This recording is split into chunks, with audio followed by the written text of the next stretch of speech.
All right, okay. Well, I'm going to go ahead and call the meeting to order. It's good to be back. First meeting in 2020. Meeting for 2020. As many of you guys know, we had to postpone. I appreciate the commission staff working through that with us. I know that so all that is very good. I also want to welcome our new member, Rachel Goldberg is our new attorney who has joined us. So we welcome you to the commission staff, Rachel. Hopefully Secretary Mahdi is not going to be too difficult to work with. I don't think so, but welcome. I also want Mr. Thomas's letter about a continuance. Make sure that he's going to be available to discuss that. I know that there was 2 entered, which required the cases to go forward or for a formal written motion to be filed. I haven't seen that motion, so I want him to be available. Okay, I'm afraid Mr. Thomas has made no arrangements to be available, and that's my understanding about him. Okay. Do we have any means to communicate with him? Aside from contacting his office and saying he's available. Well, let's do that. Please do that. And so well, he's a little bit further down the agenda, but I'd like us to make that call. And Secretary Mahdi, is there any changes before we adopt this agenda? Is there any changes to the agenda? Mr. Chairman, a number of preliminary hearings are now consent orders, although we can just leave the agenda as is and take them in the order since they're essentially clustered together anyways. Doesn't really matter. But which ones have moved to consent orders? Preliminary hearings in Position A, Keisha Lance Bottoms, Position B, Vernon Jones, Position D. No? Okay. Mr. Jones is staying a preliminary hearing. Position D, Daniel Blackman. Position F, Patsy Austin Gatson. And Position G, Brian Whiteside, are all now consent orders. Okay. So all of them in preliminary hearing column except for B, C, E are consent orders. Correct. Okay. Any other changes? No, sir. All right, I will make the motion that we adopt the agenda subject to the amendment that preliminary hearing A, D, F, and G be moved to the consent order column, if I can get a second. All right, we got a motion and a second. Any discussion? Hearing none, I'll call the question. All in favor, say aye. Aye. All opposed? Okay, motion carries 5-0. All right, next we will approve the meeting minutes. I assume all the commissioners had an opportunity to review those and consider those. Are there any amendments or revisions to those meeting minutes for the regular meeting on September 24th, 2020? All right, hearing none, I'll make the motion that we approved the meeting minutes for the regular meeting on September 24th, 2020. Okay, we got a motion and a second. All in favor, say, or any discussion? Hearing none, I'll call the question. All in favor, say aye. Aye. All opposed? Okay, motion carries 5-0. All right, I will call these in the order that they appear on the agenda unless the commission staff suggests otherwise.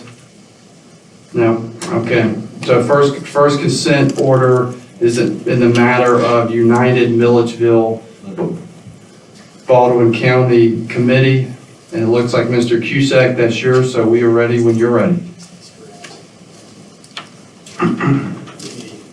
One second.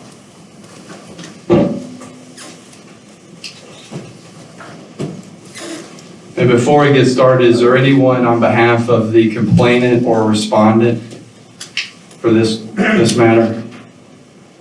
I don't believe anybody will be here. Okay.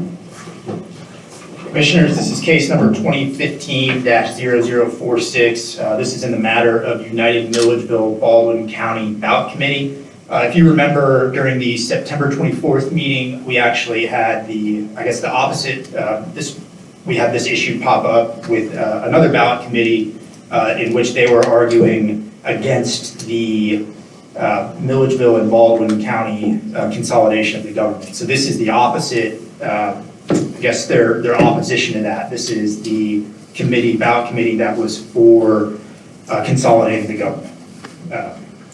So this ballot committee formed on July 28, 2015 to advocate for Baldwin County and the city of Milledgeville merging into a consolidated government. During this referendum election, this respondent utilized newspaper advertisements advocating for citizens to vote for the consolidation of the two governments. This was a ballot question that was on the ballot for this community to determine whether or not they should consolidate their governments. This ballot question ultimately failed, but during this time, as the other ballot committee did, they ran advertisements, but did not actually put who the principal officer was for this ballot committee. So in this consent order, they are getting treated the exact same as their opposition, in which there's no fine being imposed. However, they are agreeing that they failed to identify the principal officer of this campaign committee on advertising material. So they're being treated the same. Both of these campaign committees filed complaints against each other, and I understand it got a little contentious, so that's why there are two complaints. This is the second of the two, and they are being treated the exact same. So I would ask the commission to adopt this consent order in this matter. Okay. Now, was the respondent represented by counsel? No, I spoke to the respondent. I let him know what sort of the ramifications of this, and he did not seek counsel in this matter. He had counsel at one time, but ultimately I believe their counsel either has retired from the practice of law, but I spoke to him and he agreed to resolving the matter in this way. All right, but they responded, understood the terms, consented to them. I see the signature here. Yes. Okay. Commissioners, any questions? All right, hearing none, I will move that we adopt the proposed consent order in the matter of United Milledgeville / Baldwin County Ballot Committee. Second. We've got a motion and a second. Any discussion? Hearing none, I will call the question. All in favor, say aye. Aye. All opposed? All right, motion carries 5-0.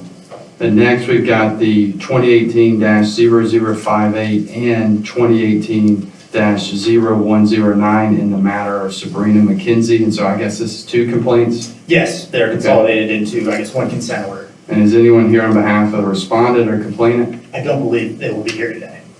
Okay, but they received notice? Yes. All right, go ahead. This is the matter of Sabrina McKenzie. There's two case numbers that Mr. Chair spoke of before. Commissioners, if you'll remember, this was actually a preliminary hearing in September of 2018 in which the commission found that there was reasonable grounds to believe the Campaign Finance Act had been violated, and this actually moved to an OSA hearing. And prior to that OSA hearing, Mr. Fuller and I were actually able to sit down and reach a consent order with her representation. So that's why this consent order is actually being taken up prior to the OSA hearing. So this was about to be an OSA hearing, and they realized that they had violated the act, and so we have entered into this consent order. There were two complaints that were filed on June 19th of 2018 and August 8th of 2018. They were filed by Ann Rosenthal. Ms. McKenzie was a candidate for State Senate District 41 in the 2018 primary election cycle for the Democratic primary race there. Ms. McKenzie filed a declaration to accept campaign contributions on March 9th of 2018. During the time she was a candidate for public office, she failed on 4 occasions to properly file a CCDR for her campaign committee, which would have disclosed the contributions and expenditures relating to her campaign. And those specific CCDRs are the June 30th, 2018, September 30th, 2018 CCDR, October 25th, 2018 CCDR, and December 31st, 2018 CCDR, which were all election years campaign contribution disclosure reports. She failed to report any expenditures made by her campaign. If y'all will remember the presentation I gave to the commission, there was evidence of a fairly large amount of expenditures that had been made by her campaign. Ultimately, we were furnished with subpoenaed documents from her campaign, and it was about the tune, about $15,000 to $18,000 in expenditures that were made. Additionally, in this case, Ms. McKenzie did not file her personal financial disclosure statement. So we have a total of 6 violations of the Act in this case, and she has agreed to a $6,000 fine for this matter. So I'm asking the commission to accept this consent order in this case. And I have to tell you, Mr. Fuller was very instrumental in negotiating this case. We sat down with Ms. McKenzie's lawyers and were ultimately able to settle this prior to a hearing at OSA. And who is she represented by? She was represented by Paul Oliver, who, for whatever reason, they did not put their name on this consent order, they just had her sign it, but she was represented by Mr. Oliver. Why didn't they put their name on it? Have to ask them. I do not know, Mr. Chair. Okay, Commissioner Crampiel? Yeah, I just had a question, because I'm not sure that I've seen one of these from my time on the commission anyway, with a case, resolving by consent order after we found reasonable grounds and it's been referred to OSA. Are there any procedural issues with that? Because part of the reason has there been a dismissal of the OSA case? Is the dismissal to be filed after the consent order is approved, or how's that going to work? Yes, and yes, it will be. It's basically hanging sort of out in limbo right now. We could still have the hearing if for some reason this weren't accepted, but we're on a stay right now and then can file to have this hearing again if need be. Considering we already found reasonable grounds one time and it was referred to OSA, does it change anything in terms of, her default, under this agreement, if she doesn't make the payments as required, on how we would pursue that? We can still collect in the same manner we normally would if somebody didn't pay. I was kind of wondering if it would make it easier for us to collect under the procedural framework that it's in, or would it just be just as a normal consent order? Just as a normal consent order. Okay. Was Ms. McKenzie the one that did not appear a couple times? She did not appear once, Okay. but she was one where we went out to her house and we tried to get her served in person. We did, but she was very tough to contact. There was, I think, some avoidance of service on her part. Okay. Commissioner Thompson? Are we just having her pay a civil penalty? I don't see where it says that, are we requiring her to file the reports? Are we just, The reports have been filed. oh, they haven't filed? Yes. Thank you.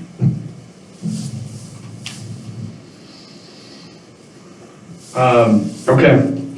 Now, whenever did we take into consideration, because if I recall correctly, the commission made the statement that her failure to appear despite notice should be considered in reaching any agreement to resolve the dispute. Was that considered? Absolutely. Okay.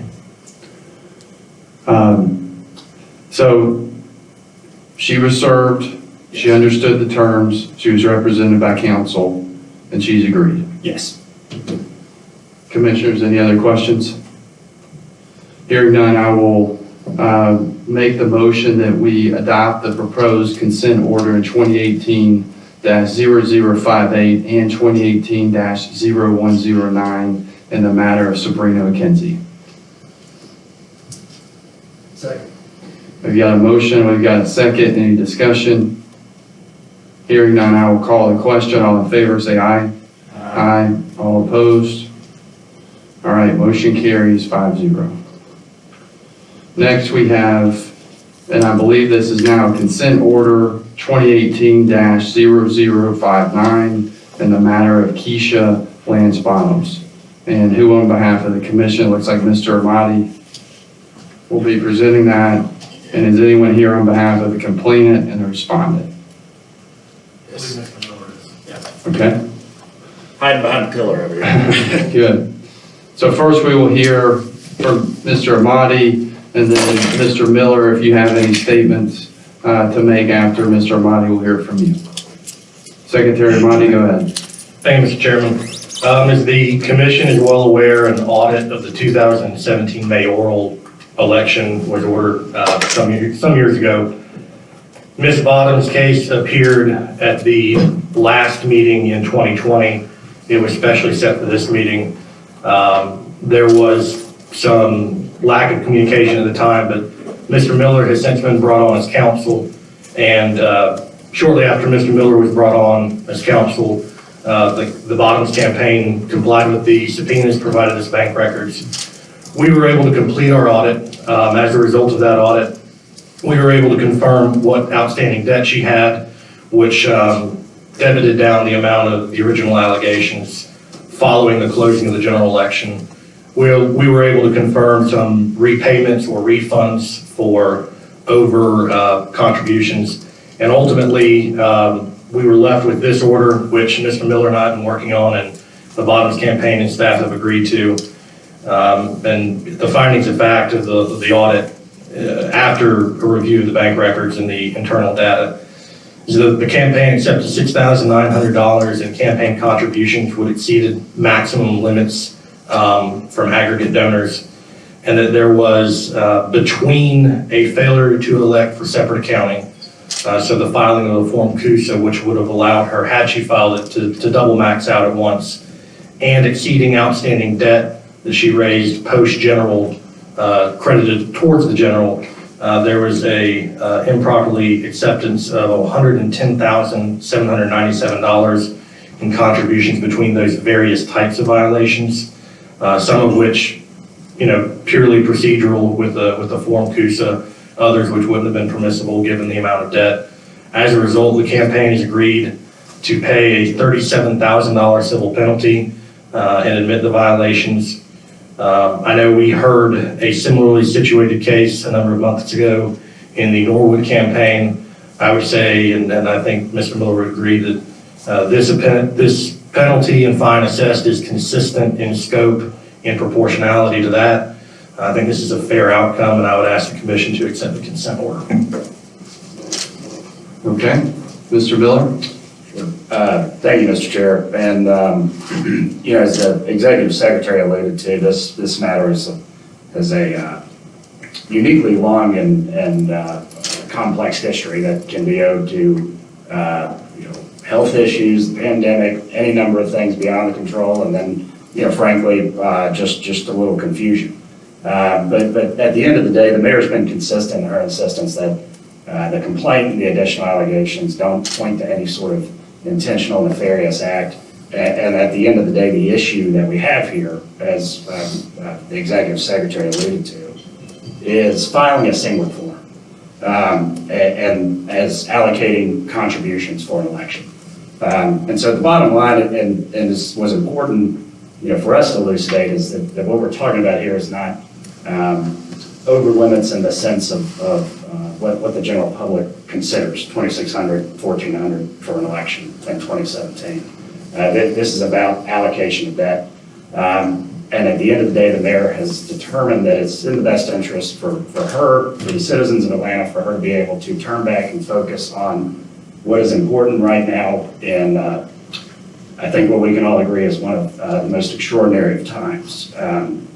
And so I do want to point to, in the course of these discussions and in light of the other case Mr. Amati referenced, it became apparent to us that municipal candidate education is something that, is important, not just in the city of Atlanta, but throughout the state. And the reality here is you've got municipal candidates who are told to file everything with their locals, except for a Form CUSA, which has to be filed with the Ethics Commission.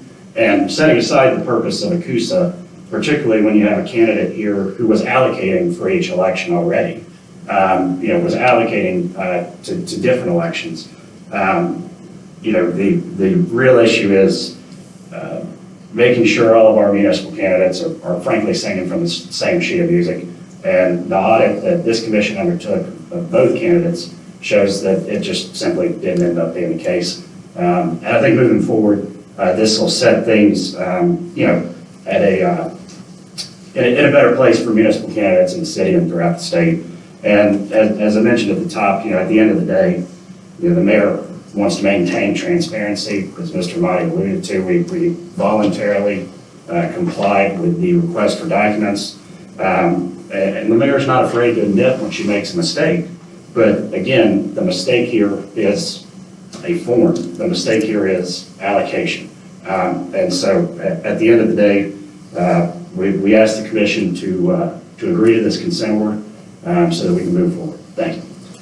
And Mr. Chairman, if I may add one thing, and Mr. Miller briefly alluded to it, a part of this order, and Mr. Miller's right, municipal education was an issue that came up during these negotiations, during these talks.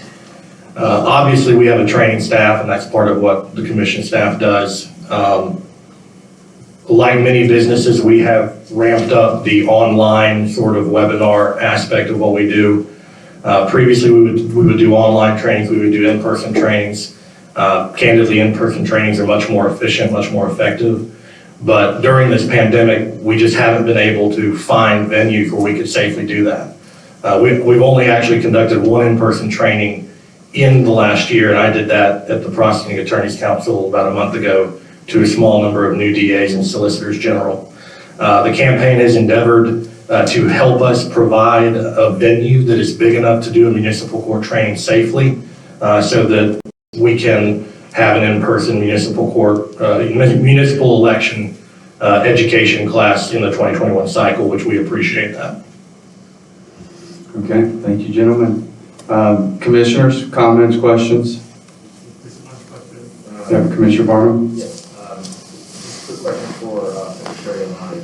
Looking at the June 15, 2018 correspondence, the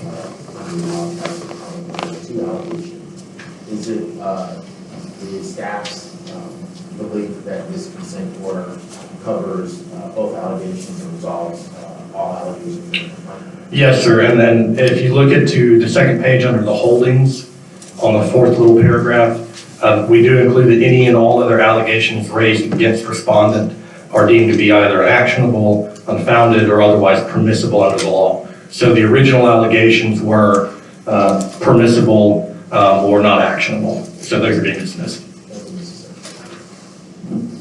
Okay, any other comments or questions? Well, the first thing I'll say, Mr. Miller, is we appreciate your willingness to comply with the subpoena. I know that the commission staff expended a lot of resources over an extended period of time working to get documents to try to reach a resolution, so we appreciate that. There also was a lot of miscommunication as far as getting this scheduled and continued, so we appreciate you attending today and getting this resolved. One of the commission's big initiatives this year is going to be education. The commission is launching what we're calling Campaign Finance Commission University, because at the end of the day, we want compliance. And that doesn't necessarily mean that we want everyone to come before us and us to find probable cause and scare them. We want them to be prospective in that. So I applaud both the commission staff and Ms. Bottoms in reaching this agreement here. I think this is great for us to do the citywide training. And so I think that's a very positive element, not just for the candidates, but also the commission, and most importantly, the people of Georgia, to know that these laws are being taken seriously and being followed. It sounds as though you had a full opportunity to review this, and you've advised Mayor Bottoms that you think this is a fair and appropriate consent order. Is that right? Yes, Mr. Chairman, we've determined that we believe the consent order is appropriate and agree to it. Yes. Okay. And Ms. Bottoms signed it and you signed it. So with that, I'd make the motion that we adopt the proposed consent order in the matter of 2018-0059 in the matter of Keisha Lance Bottoms. Okay, we got a motion and we have a second. Any discussion? Hearing none, I'll call the question. All in favor, say aye. Aye. All opposed? Okay. Motion passes 5-0. Mr. Miller, thank you for attending.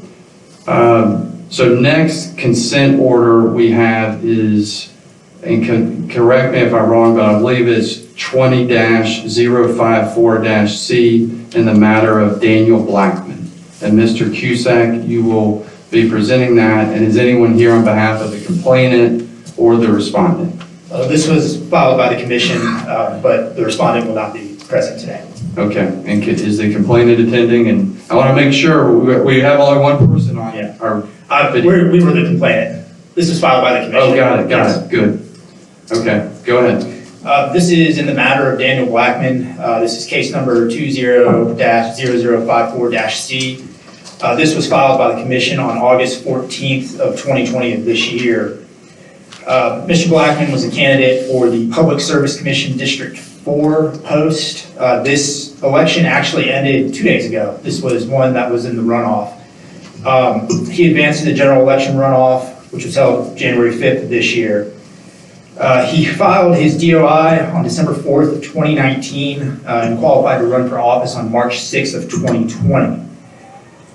During this time, he has failed to file 4 campaign contribution disclosure reports and then untimely filed 2 campaign contribution disclosure reports. These were election year and non-election year filings. I will say, to Mr. Blackman's credit, he has been extremely cooperative with the commission. Once the runoff happened, he actually hired someone new to handle their filings. He knew their filings were messed up. He admitted as such, admitted that hadn't kept up with them, and then hired someone new because the person they had doing it for the campaign, he recognized wasn't cutting it. But he was extremely cooperative, got every document the commission requested.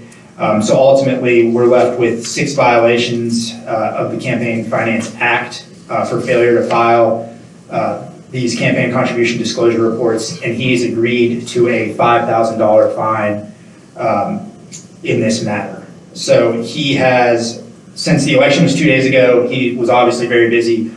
He has sent an email saying he consents to the terms, and he will be getting the consent order to the commission within the coming days. Okay. Can we approve a consent order that hasn't been formally executed? It's been agreed to. Okay, but it hadn't been formally executed. Mr. Chairman. Yeah, Commissioner Barnum, go ahead. There's always a chance that until the ink is dry, you can change the mind.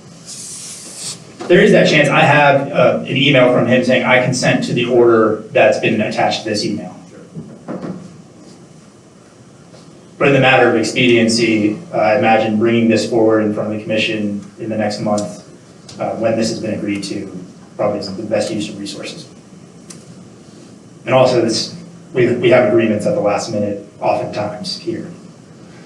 Commissioner Cranbill? Yeah, I was going to mention, I think this has happened before, and what we've done is we have gone ahead and approved the consent order contingent on it being signed, and if it didn't get signed, that it would appear on the next calendar for another probable cause hearing. So I think that we've done it that way.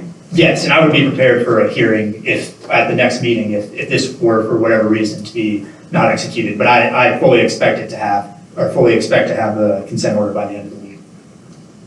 Commissioner Cranbill, you may have a good motion there. All right.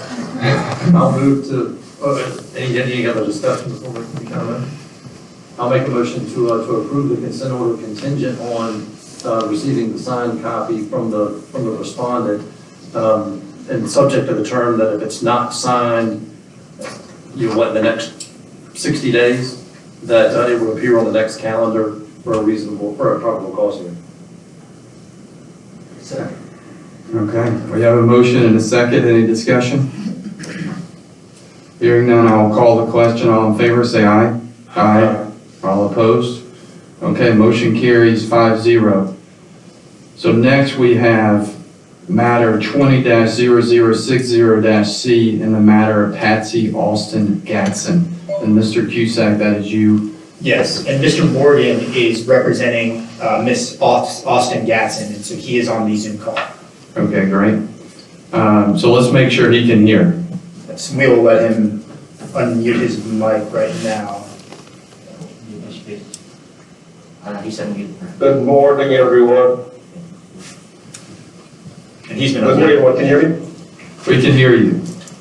Awesome. So Mr. Cusack's about to begin, and then if you let us know if you cannot hear, you should be able to hear fine. And then after Mr. Cusack finishes, we will hear from you. Sure. Thank you. All right, Mr. Cusack, go ahead. And this is in the matter of Patsy Austin Gatson. This is case number 20-0060-C. This matter comes before us based on a third-party complaint filed by Daniel J. Porter on September 8th of 2020. The consent order deals with two 21-5-30.2C violations. I will say Ms. Gatson is the current Gwinnett County District Attorney, having been elected in the 2020 general election cycle. She was a first-time candidate running for office, and since filing her DOI, she's on June 6th of 2019, she's been subject to the filing rules and requirements of the commission. At the time of the complaint, she was candidate for district attorney, but she also worked as a supervising attorney in the Gwinnett County Solicitor General's office. Her husband, who is the treasurer and chairperson, is the chief investigator in the Solicitor General office in Gwinnett County as well. So everybody, herself as a candidate, him as the campaign treasurer and chairperson is an employee of the Gwinnett County Solicitor General office. In the present case, there Hold on, Mr. Cusack, do we have that consent order? Have we even provided No, that? this was agreed to, the final wording was agreed to this morning, so this is another one that will be subject to getting it back, but Mr. Morgan is on the call.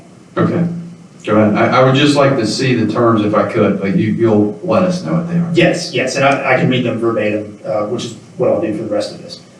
There are two separate alleged violations of OCGA 21-5-32C. One of these was alleged in the complaint by Mr. Porter, and the other was alleged upon a review by the commission, and that was filed in a notice of additional allegations. The first one deals with February 27th of 2020, where the candidate, Mrs. Gatson, attended Georgia Justice Day, which is held here at the state capitol, and is a networking event for those in the criminal justice community. This event is sponsored by the Georgia Justice Project. It invites legislators to give updates, speeches, and presentations about various criminal justice initiatives, criminal justice legislation. It's also a networking event where those in the criminal justice community can speak with each other, form relationships, things like that. Respondent, Mrs. Gatson, attended this event for approximately 2 hours as a candidate for district attorney. She actually wore a name tag that said candidate for district attorney there, and posted pictures to her campaign Facebook page highlighting her involvement in this. She believed that she could receive permission from her employer to attend this event as a candidate, even though it was during normal business hours. She believed that this was permissible under the act, but she failed to actually take leave time that day. So there was no leave time that was taken, so she was campaigning on Gwinnett County time, which is a violation, contribution to the campaign under OCGA 21-5-30.2C.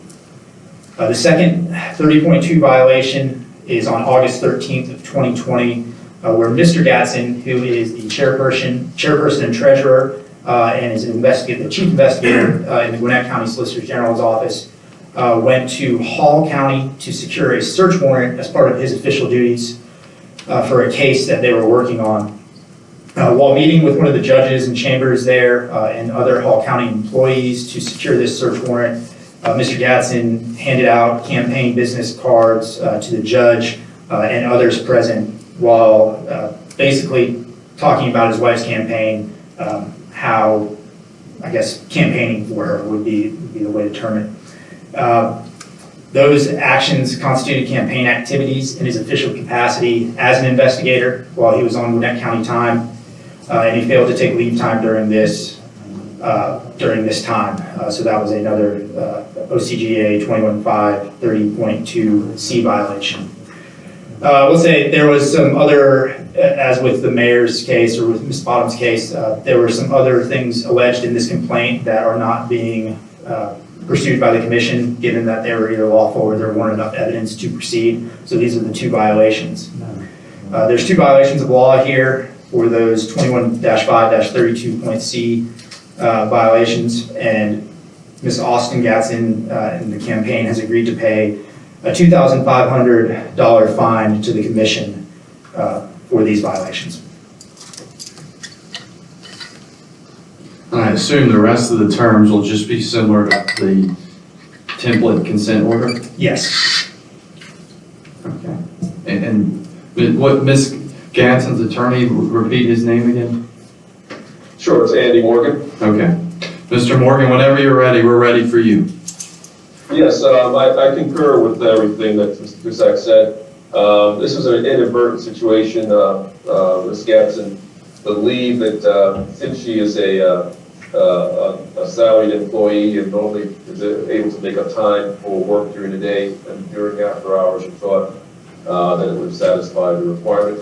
She understands the violation and is therefore accepting the consent order as currently presented.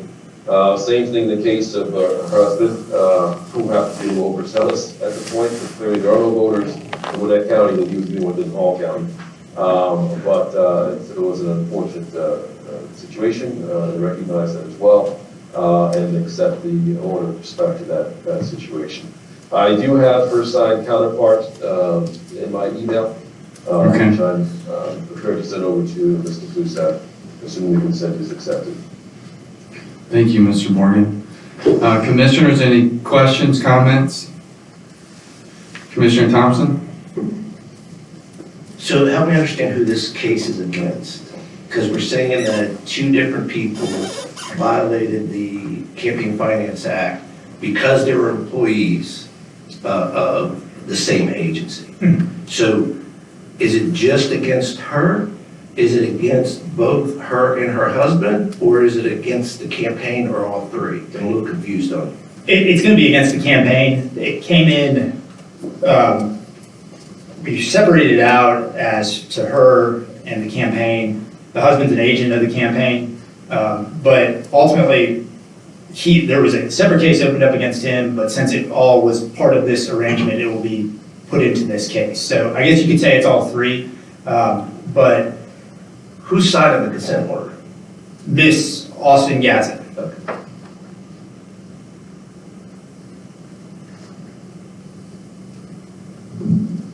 Okay, any other questions?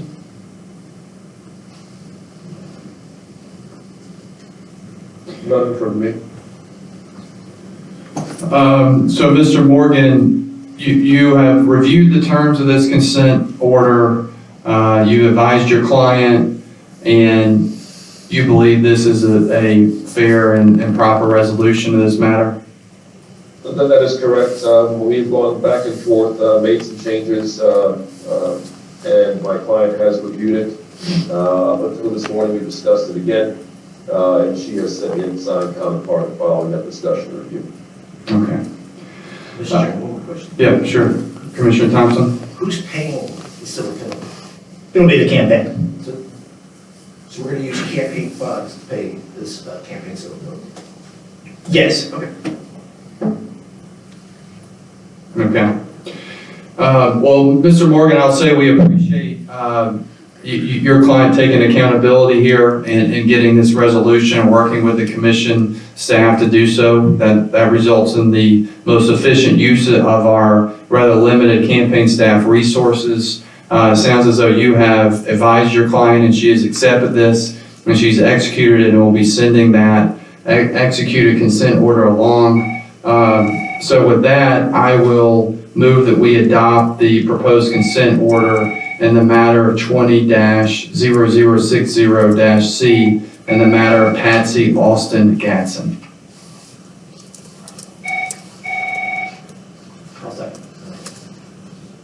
Okay, we have a motion and we have a second, and we got a telephone ringing here. I don't know if I should answer. I'm sure they'd be disturbed if they knew what they're calling into. But I will call the question. All in favor say aye. Aye. All opposed? Hearing none, the motion carries 5-0. Mr. Morgan, you're released unless you would like to stay and join us for the rest of today. Next up, we've got in the matter of Brian Whiteside, and that is 20-0065-C. Mr. Cusack, it looks like you're handling that. Is anyone here on behalf of the respondent or the complainant?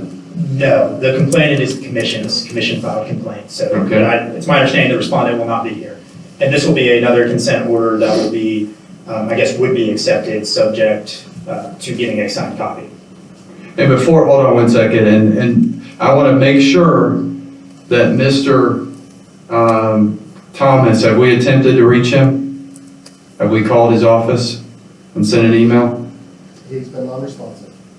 All right, He became non-responsive yesterday at 3 p.m. okay. Go ahead. Commissioners, this is in the matter of Brian Whiteside. This is case 20-0065-C. This is a commission filed complaint which was filed on September 10th of 2020. Mr. Whiteside is the current Solicitor General of Gwinnett County after being elected in the 2018 general election cycle. He filed his declaration of intention to accept campaign contributions on February 9th of 2018 and qualified to run for this office on March 6th of 2018. As y'all know, he is required to file campaign contribution disclosure reports. And in this matter, there are 5 campaign contribution disclosure reports which have failed to be filed. They are the March 31st, 2018 election year campaign contribution disclosure report, the October 25th, 2018 election year disclosure report, the December 31st, 2018 campaign contribution disclosure report, June 30th, 2019 campaign contribution disclosure report, and June 30th of 2020 campaign contribution disclosure report, which were never filed. He's also required to file a personal financial disclosure statement since he is an elected official, a local elected official. In this matter, he has not filed the years that covered 2018 and 2019. So there's 2 of those personal financial disclosure statements that have not been filed. In this matter, we have 7 total violations of the Campaign Finance Act for those failure to file the campaign contribution disclosure reports and personal financial disclosure statements. And Mr. Whiteside has agreed to pay a $5,000 fine in this matter. So I would ask the commission accept this consent order. Okay. Commissioners, any questions or comments? Commissioner Thompson? So is the campaign paying this fine? I believe, I don't know if he is indicating to me that he is going to be paying this personally out of Because his he own used money. campaign funds to pay the fine of a personal financial disclosure. Is that not true? No, he may not. That $250 separate of this needs to be paid out of personal funds, but my understanding is this whole consent order is going to be paid out of personal funds. Okay. Okay, any other questions? All right. Was Mr. Whiteside represented by counsel? He represented himself. Is he a lawyer? Yes, he's the Solicitor General of Gwinnett County. Okay. And so he's agreement with these, he had an opportunity to respond today? Okay. Yes. Well, I will move that we adopt the proposed consent order in the matter 20-0065-C in the matter of Brian Whiteside. We've got a motion and a second. Any discussion? For consistency, do we need to do a contingent on? Very good. Yes, we should. If I can get an amendment, you might want to, we got an amendment, Commissioner Thompson. I'll make the amendment to add contingent on the proper execution and receipt of the consent order. And I'll second that amendment. Okay, we got an amended motion and a second. Any discussion on that amended motion? Hearing none, I will call the question. All in favor say aye. Aye. All opposed? All right, motion carries 6-0, or 5-0. And so next we've got, in the matter of Vernon Jones, and this is matter number 2019-0035 PC, Robert Lane. And the first thing that I want us to discuss, Mr. Lane, well, first, I assume Mr. Thomas, is he on the call? Is he on virtual? No. No, okay. Well, the first thing I would like to discuss is his letter to the commissioners. Yesterday, each of the commissioners have had an opportunity to review it, I'm sure. So you can give us your position on it. Sure. Commissioners, just by way of background, so Commissioner, hold on one second, Commissioner Watts. Mr. Chair, I just want to go back to something that I think we talked about at the beginning of the hearing, but didn't you request that somebody step out and make a phone call? Oh, well, okay. You already did? Okay, fine, thanks. we've also sounded in the hallway and he is not here. So just by way of background for the commissioners, on both the case of Mr. Vernon Jones, Mr. Osborne Nesbitt, this case has appeared multiple times on the calendar before this commission. It has been continued a number of times. At its last hearing, the commission held a specific scheduling order that's specially set for a December meeting, which was continued till today, for these two cases to come before the commission. And the commission ruled very specifically that any continuance request would have to be made by means of a written motion properly filed with the commission and done in such time that the commission could consider it and then rule upon that motion. We have that scheduling order, and I believe that original language was proposed by Mr. Barnum and then amended by Mr. Craneville and then, of course, adopted by a 5-0 vote. On January 5th, about after a month of being noticed of the continuance of the December hearing to today, Mr. Thomas sent directly to me two correspondences, basically having the same positions that he sent to you on January 6th. Where he stated he did not feel comfortable coming before the commission due to the coronavirus spike and that he would not be appearing. Reaching out to Mr. Thomas on that day, we had a very long discussion about procedures that the commission was taking to implement safety, whether it be ability for him to appear. And we even discussed settlement terms. We discussed the ability of his clients to waive their preliminary hearing if they chose, and that they could go ahead and proceed forward that way. Mr. Thomas indicated at that time Mr. Jones was amenable to waiving his preliminary hearing, and that he would be appearing on behalf of both Mr. Jones and Mr. Nesbitt. We spent the better part of the day going back and forth with terms of preliminary waivers. Yesterday around 3 o'clock, Mr. Thomas became non-responsive. Continued attempts to reach out to him were unreturned. At that point, I received on your behalf letter correspondences reiterating that he now intended not to appear, even though he said earlier he would appear, would remain in the hallway until we sounded for him, then he'd come in. I forwarded the letters to the commissioners, and I believe Mr. Thomas, or Commissioner Thomas was the only one with, Thompson, excuse me, with a clarification request of what our position was. The staff's position is that Mr. Thomas has continued these cases. It is a pattern of practice for Mr. Thomas to continue cases ad nauseum. In that light, since the commission has specifically scheduled these cases, especially set them, laid down the procedures for a continuance to be requested and obtained, and those procedures have not been followed, it's the staff's position that the cases should proceed forward, that there is no proper motion for continuance before this commission, and if Mr. Thomas fails to appear, I'm afraid that is something he will have to answer for. All right, Commissioner Cranville? I kind of want to clarify for the record, if you don't have the answer, that's fine. Sure. With regard to the Jones case, because that's the one that we're on now. Correct. How many times has it been scheduled? Mr. Jones's case has been scheduled 3 times, this would make it 4. Okay, and the other one, the same amount? That one's older. The Jones case, I believe, is now approaching age 2, whereas the other case is approaching age 5.5. That one has been scheduled at least no less than 6 times. And I assume during the conversations that you had here recently in 2021 with him, that Mr. Thomas was certainly advised of the capability to attend virtually, and that a number of people have been handling their cases in that fashion. Yes, sir. My understanding, at least in the correspondence I received, and speaking to Mr. Thomas, is that he was unwilling to consent to virtual appearances of witnesses. That was actually going to be I meant to ask you that, about what this meant, if you knew what this meant at the end of his letter about consenting to virtual no witness hearings.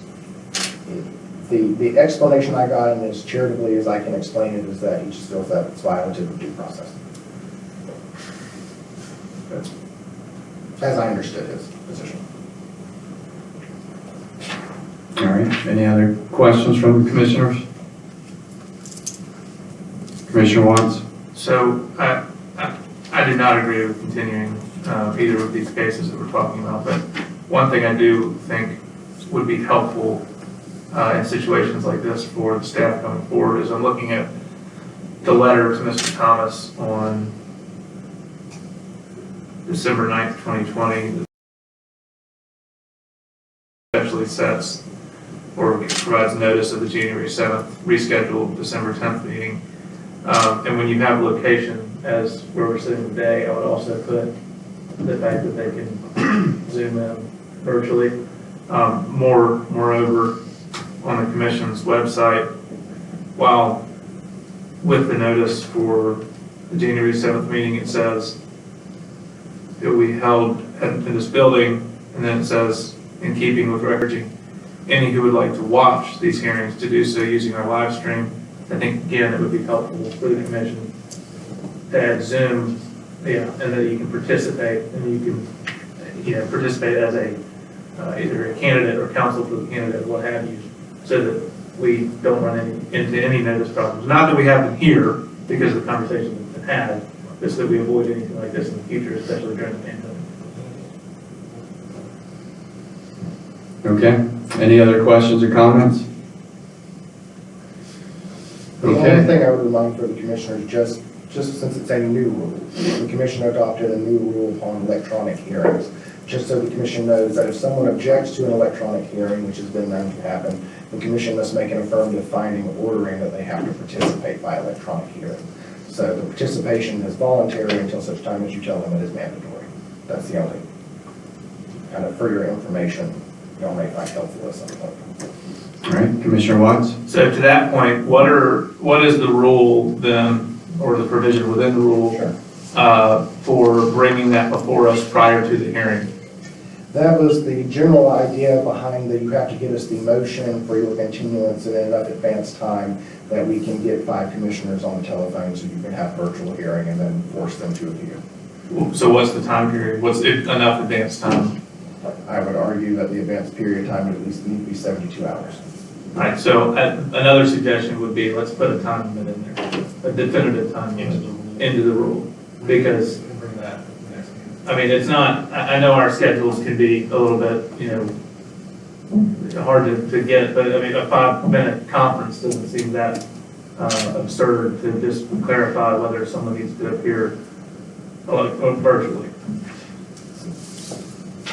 You also have the ability, if you so desire, to delegate that authority to a member of the commission to make that call, so you do not have to have a 5-member telephone hearing, if you so choose. I just think a little bit of clarity in the rule I understand. is helpful, and whether, I'm not opposed to having delegation provision laid out in the rule as well, but I think it will, behoove us going forward, especially as we find ourselves in these circumstances, at least for the foreseeable future. No, I agree. The biggest, there are 2 big issues here. The first is, I can't think of a court ever granting more than even 2 continuances, definitely not 3 or 4. I mean, this would be the 4th. The second is, I mean, I've had multiple virtual hearings, and as long as Mr. Thomas was advised of that, I can't see, and there may be due process implications, I don't know, but that's a separate issue that can be addressed in a separate complaint that's filed, that any of us as litigators could file. This has to move forward. I don't see how there's a basis based upon COVID and there's a virtual capacity to access this meeting to continue it. I also I don't want to do form over function here, but I mean, I don't know if this would qualify as a formal written motion. But, so with that, I don't even know if we need to make a ruling. He hasn't made a motion. Yeah. Yeah, so. I think that Go ahead, Commissioner Granville. That's sort of the point to me, is that it didn't follow what was in the scheduling order. We don't have a motion here, so I don't think that we should rule on it and treat it as a motion. Mhm. So let's move forward. Commissioner Lane, first, right now, we are in the matter of Mr. Vernon Jones. I think we just know for the record that Mr. Thomas is not here and that this January 6, 2020 letter was considered and discussed, and it does not qualify as a written motion. So please proceed. No, not for Mr. Jones. Mr. Jones, that's a fairly simple case. Commissioners, case number 2019-35 PC in the matter against Mr. Vernon Jones. In this case, Mr. Jones was a candidate and a successful candidate for the District 91 seat of the Georgia House of Representatives during the 2018 general election cycle. During that time, Mr. Jones filed his declaration of intention to accept campaign contributions on March 9th of 2016 and qualified to run for that position. During that period of time, Mr. Jones was subject to the disclosure requirements of the Campaign Finance Act pursuant to OCGA 21534 to file campaign contribution disclosure reports disclosing his contributions and expenditures and where those came from and where they went. Unfortunately for Mr. Jones, he failed to file his January 31st, 2019 CCDR in violation of 21534C1A. Mr. Jones has subsequently filed that report after being sued by the commission and provided notice of this complaint. He's already paid the late fee associated with that, and Mr. Thomas shortly entered the case after the payment of the late fee was made. Numerous discussions have been had regarding the case, potential resolutions of the case, and unfortunately, Mr. Thomas and his client have become non-responsive. Based upon the fact that the filing was not filed until such time as suit was instituted, and since both Mr. Jones and his attorney have become non-responsive, I'd submit to the commission that there are reasonable grounds to believe that a violation of the act has occurred, and I'd ask that the commission find as such and refer this case for further prosecution pursuant to the act under the Administrative Procedure Act. So what was the violations exactly? I'm trying to pull it up on this. You're fine. It's just one count, and it's a failure to file a January 31st, 2019 campaign contribution disclosure report. Okay.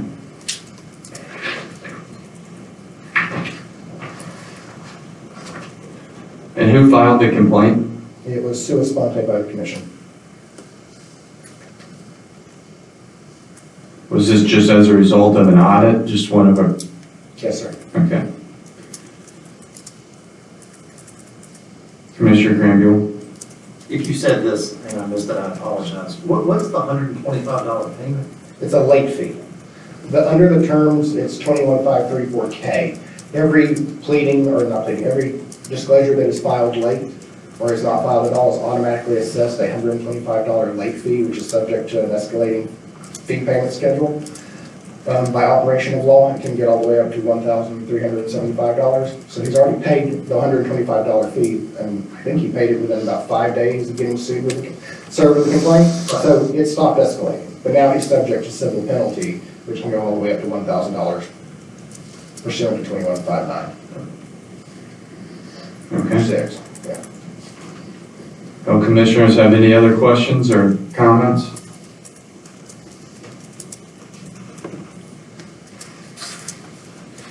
All right, hearing none, I'll make the motion that we find that a probable cause exists that Mr. Vernon Jones violated the Campaign Finance Act in the matter of 2019-0035 PC.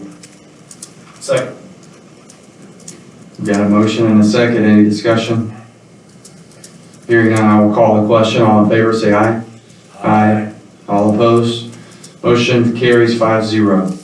So next we have, and we will stick with the matters Mr. Thomas has, and this next on the agenda is 2016-0022, and then another matter which is -2017-0200 in the matter of Osborne Nesbitt. So this is two different complaints?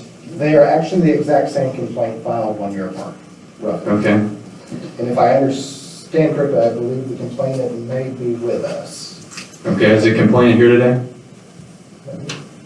I may be misinformed. Okay. Maybe not. In any event, commissioners, Mr. Jerberg filed a complaint, the first complaint, the 2016 complaint against Mr. Osborne Nesbitt, who serves as the chairman of Rockdale County, Georgia. The complaint was filed on March 14th, 2016. Mr. Nesbitt was served with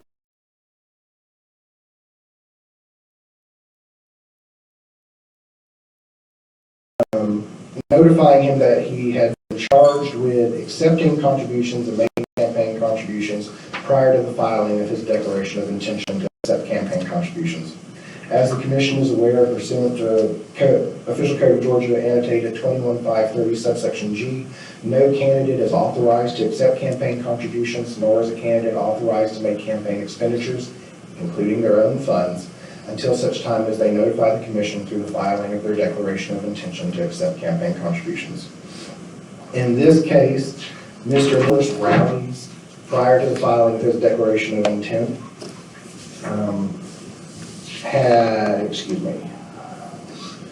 he filed his declaration of intention to accept campaign contributions on February 5th, 2016. So prior to that date, he accepted, as far as we can tell, campaign contributions because at that time he was running and prior to filing that DOI, he had numerous campaign rallies, he had campaign signs, he had campaign paraphernalia, push cards, what looked like fingernail files, as best as we can tell from the photographs that have been provided to us that have his campaign slogans and addresses and whatnot on them. His campaign supporters would always appear at rallies wearing t-shirts that say Osborne Nesbitt. It actually says Oz for Commission. Actually kind of a cute logo, good campaign slogan for him. It works fairly well.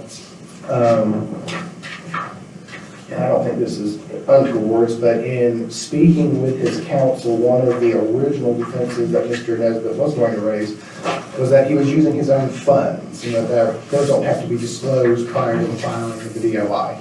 Unfortunately, that is not a valid defense. This commission has never held that personal funds are somehow exempt from disclosure under the campaign contribution disclosure report. There is one lone exception to that rule. And pursuant to the code, if a candidate pays their qualifying fee out of pocket, but does not get reimbursed from the campaign or from a contributor for that qualifying fee, that qualifying fee that is personally paid is not considered a campaign contribution, and it is not required to be disclosed. That didn't happen in this case, at least as far as we can tell. We've not alleged that this is related to a personally paid qualifying fee that was not subsequently reimbursed. As far as additional monies that were received, in doing cross-checks of other candidates and entities, we were able to determine that prior to the filing of the DOI, Mr. Nesbitt received contributions of $250 from the Builders Political Action Committee of the Home Builders Association prior to the filing of the DOI. He received $500 from the Friends of Osborne Nesbitt, or excuse me, it went to the Friends of Osborne Nesbitt. It's from the committee to elect Ben Harbin. And then he also received an additional $500 donation from the Georgia Better Government Fund, all prior to the filing of. Carries 5-0. So next we've got, and this is our last preliminary hearing, and that's 20-058-C in the matter of Angela Mayfield. Is anyone here on behalf of Ms. Mayfield or the complainant? They have not been responded the whole time, so I doubt that she would be present. Okay. Has she been served? Yes, oh yes. And how do we know that? We have sent UPS to her house, and there has been a signature either by her or her husband for the complaint and notice to appear.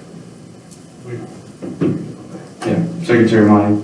We've done all that, Mr. Cusack's correct. We've also corresponded with her via email with notice at an email address that she had responded to us when we were CC'd on other correspondence, but declines to respond when we deal with her case. So we've contacted her 8 different ways from Sunday. Okay. Well, I see the read receipt here of the signature. Okay, please proceed.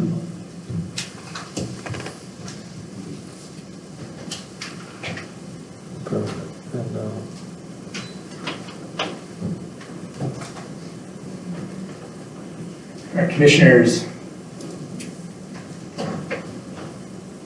Hopefully this pops up. All right, this is case 20-0058-C. This is in the matter of Angela Mayfield. Ms. Mayfield was a candidate for House District 67 in the November 3rd, 2020 general election cycle. She filed her DOI on April 23rd of 2019 and qualified to run for office on March 4th of 2020. She was an unsuccessful candidate in the November 3rd, 2020 general election. No termination of her campaign has been filed at this point. Just for a little bit of background, she filed one single CCDR on July 21st, 2019 for the June 30th, 2019 CCDR, and that was ultimately late. So she's aware that you have to file something. So there has been one CCDR that's been filed in this case. The complaint here was filed August 31st of 2020, and that was alleged by Ms. Julie Camp, in that she failed to file a personal financial disclosure statement, which still has not been filed, and failed to file a campaign contribution disclosure report for the January 31st, April 30th, and June 30th reporting periods, and that she made expenditures and took contributions without reporting them to the commission. There was additional allegations that were alleged by the commission for the failure to file the September 30th, 2020 CCDR and for the October 25th, 2020 CCDR. So there's 6 total filings that are missed. It is the personal financial disclosure statement and the 5 previously mentioned campaign contribution disclosure reports. We've attempted to contact her numerous times. We have sent certified mail, which has been accepted. There's been the notice of additional allegations that have been sent. The notice of hearing was sent. She actually emailed the ethics email to request a password change on October 23rd of 2020. So she knows the Campaign Finance Commission exists. She's tried to correspond to change her password and then ultimately didn't file anything after changing her password. The notice for the rehearing or for the rescheduled hearing was sent on December 7th, 2020, and that was the UPS service I mentioned. Here is the single campaign contribution disclosure report, which was filed by her, which was ultimately filed late. Here's the reporting schedule, which I know y'all know at this point, which ultimately she failed to actually file anything. Here is, I guess this is the one report, the filing schedule, and then the violations. And I'm going to get into some things more that we noticed and some work that the commission has done on this because this sort of becomes relevant why none of this was reported. There's 5 violations alleged, that 21534C2 violations for the January 31st, April 30th, June 30th, September 30th, October 25th CCDRs, and then her failure to file a personal financial disclosure statement. This is from our website that would show whether she had filed a PFDS or not. So she has failed to file those. What gets interesting about this case is normally we see cases where people don't file and the campaigns are sort of bare bones campaigns, and there's not much money that's been expended by the campaigns. And not, it's a big deal, but also they haven't spent that much money. In this case, I was able to pull, this is a media report for some commercials that were run. And if y'all look where the arrow actually is, this is $37,000 in commercials that were aired and bought by the campaign, that aired in the West Georgia area. How do we know that? How do we know she bought them? Well, if you look at the contract data, this is for Angela Mayfield, it's for her campaign. Ultimately, here is on the next slide that it's accepted on behalf of which candidate, Angela Mayfield. So these were, and I can show you the next one, I have the actual ads that were ran. There were 2 separate ads that were ran during this time in the West Georgia area on television. Mr. Chairman. Commissioner Thompson? So but to the chairman's point, how do we know that somebody else wasn't buying ads for her, which would be a different violation, and that this was the actual campaign that is doing it? Because I thought I see the requester name up there. It's not, the contact name is not her. Am I reading that wrong? No, you're correct. I mean, I suppose that could be somewhere, that could be an argument, but we're at sort of the reasonable grounds to believe at this point. I don't know of anybody who would buy campaign ads for her, but also there's gonna be some Twitter posts coming up that are gonna show her filming these ads. So this is a possibility. You're not saying that we know for sure she did this. We just know that there was this payment, someone did it. Correct. We need more information, because someone violated the law if an independent committee didn't register or somebody didn't show it. Correct, but we have issued a subpoena for bank records that was ignored, and basically all correspondence has been ignored, and she hasn't filed anything. So this is evidence that has been gathered, and of course, we're at the reasonable ground stage, probable cause stage, so. Understood. Yes. All right, Commissioner Amati? Secretary Moss? Secretary? I mean, I think Commissioner Thompson, that's a good point. You know, there is an FCC filing that said $37,000 were spent for the Angela Mayfield campaign by Angela Mayfield. I think it's reasonable to believe that, but we're not saying at a final hearing, this is all we're gonna rest on. This is just the first step in the process to get there.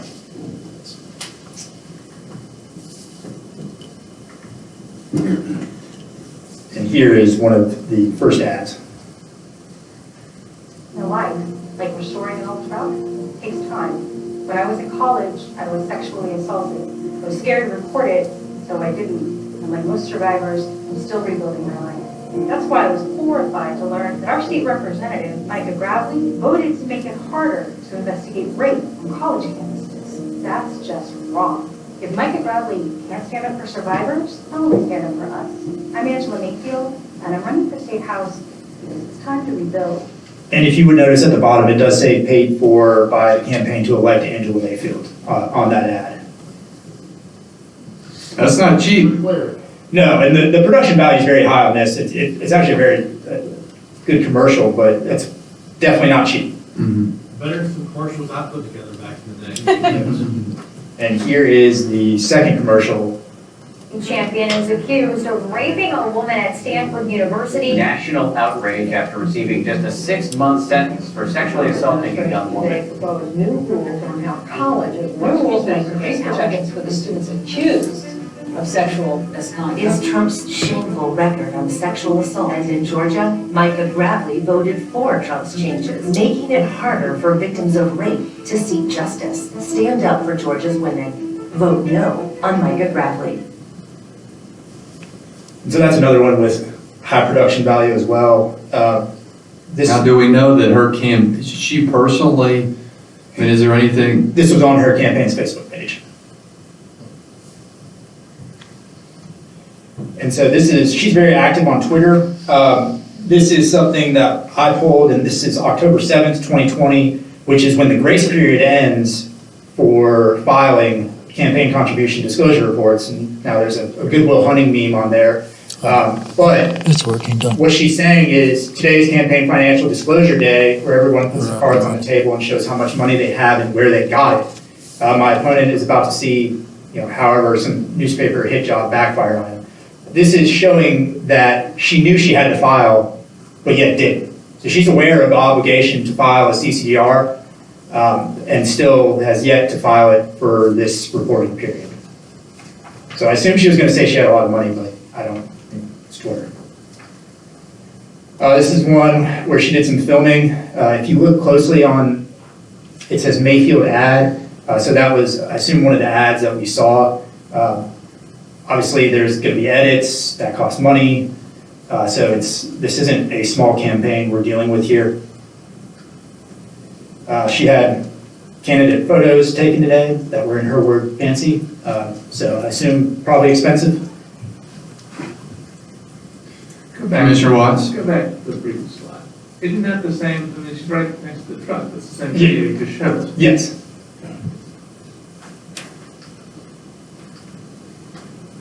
And so this is getting into where people have said they have donated to her ActBlue online. This one actually shows that she's admitting there was internal polling done, which I know, as you know, costs money. So this is another expenditure that hasn't been reported where she's talking about internal polling. This next one is actually to her ActBlue, a link to her ActBlue. But she's posted numerous links on Twitter linking to her ActBlue. This is actually from an AJC article where she told the AJC that she had amassed about $50,000 in campaign contributions during, I guess there was a spat with some newspaper in West Georgia. That because of that incident, she was able to raise $50,000. So she hasn't filed, did she file a declaration of intent? Yes. She did do that? Yes. But how many, has she filed any campaign finance disclosure report? She filed one report at the very beginning of her campaign in 2019, and it was late. And it was nowhere near, I can't remember off the top of my head, it was a small amount of money, maybe $3,000 or $4,000 that at that point had been taken. And so she filed none after that? Correct. This is where she's saying she'll spend her donors' money on postage and direct voter engagement. We actually are lucky enough to have Mr. Lane, who lives in this area and received Facebook-directed ads from Ms. Mayfield to his Facebook account. So there was targeted ads that were done by this campaign that were never disclosed. This is a Twitter post where she says that 7,000 individual people have donated to her campaign. So now I don't know if that's true or not, but have we talked to her? None. So she was served with it and has been completely non-responsive other than there's one communication. Has there been any communication? No, other than her trying to change her password through our generic email account. Secretary Monty? There has been an additional communication, and I honestly don't know if Mr. Cusack was planning to get into that during his presentation, but at some point after the election, one of her donors emailed her at the address we have been referencing, CC'd us and demanded her contribution back. And she replied, and there was some back and forth, and she ended up actually returning the contribution. So the extent of our communication with her has been when donors have complained and drug us into it. But beyond that, nothing related to this case.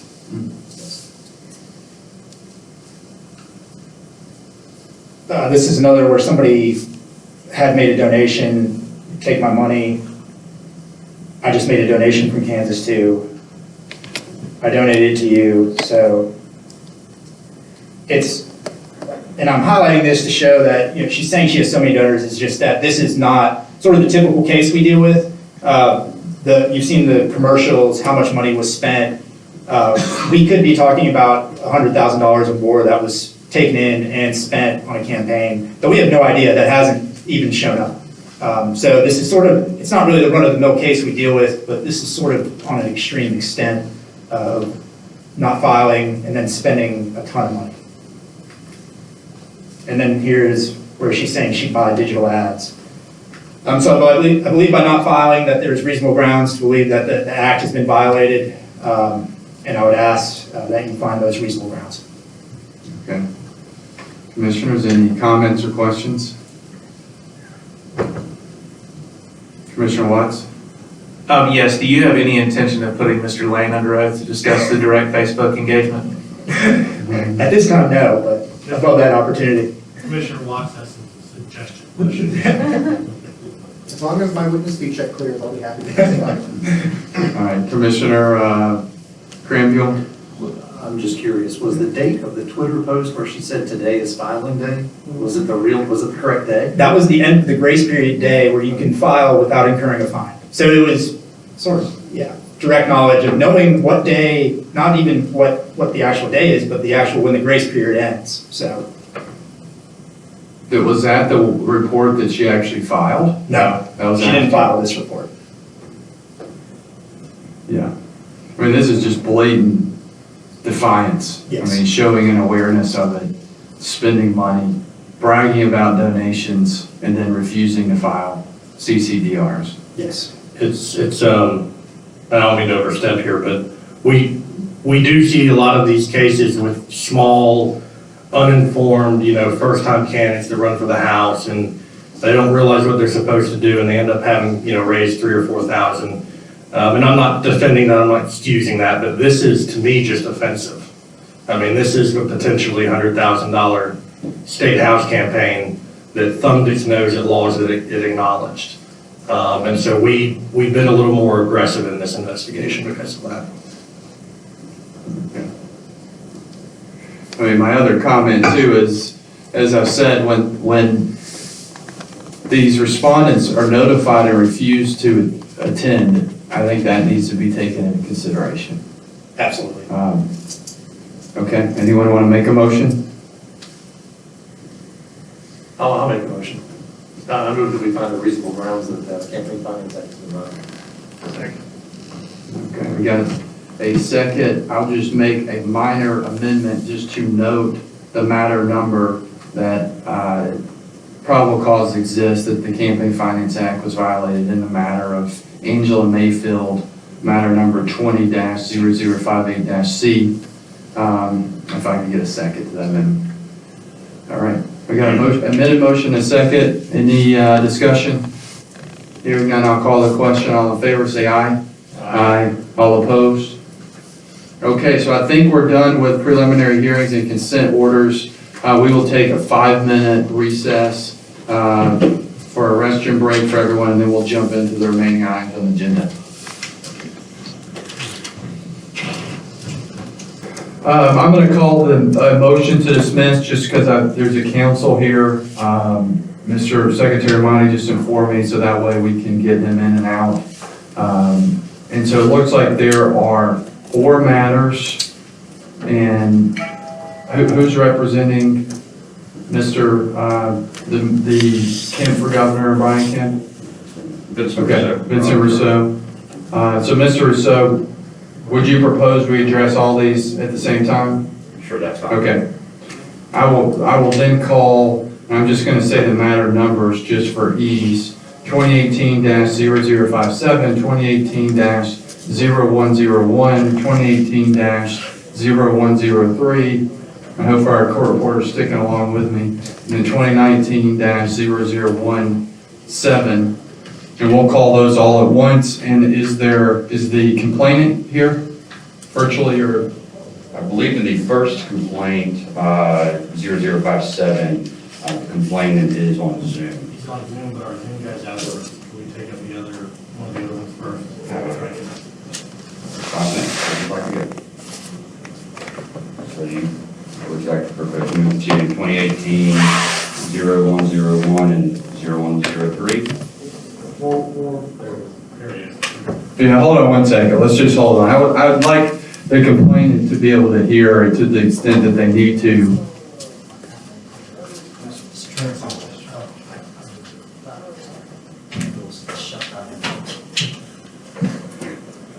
I'm trying to do something. Wasn't sure. What happens? Sorry about that. Do you know how to work this thing where you can get like the table of contents?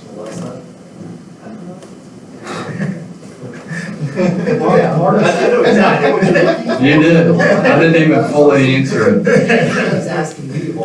Part of the CFCU is going to be teaching tablets to the commission. That's true. Do you know how to get that? No, if I bring a laptop. Mic check, can anyone hear us, please? Simon and...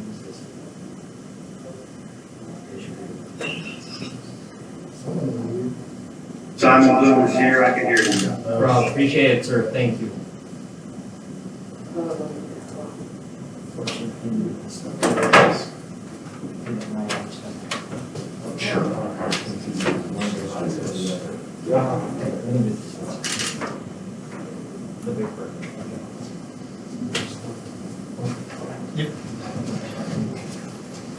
Okay, and which matter is the complainant here for?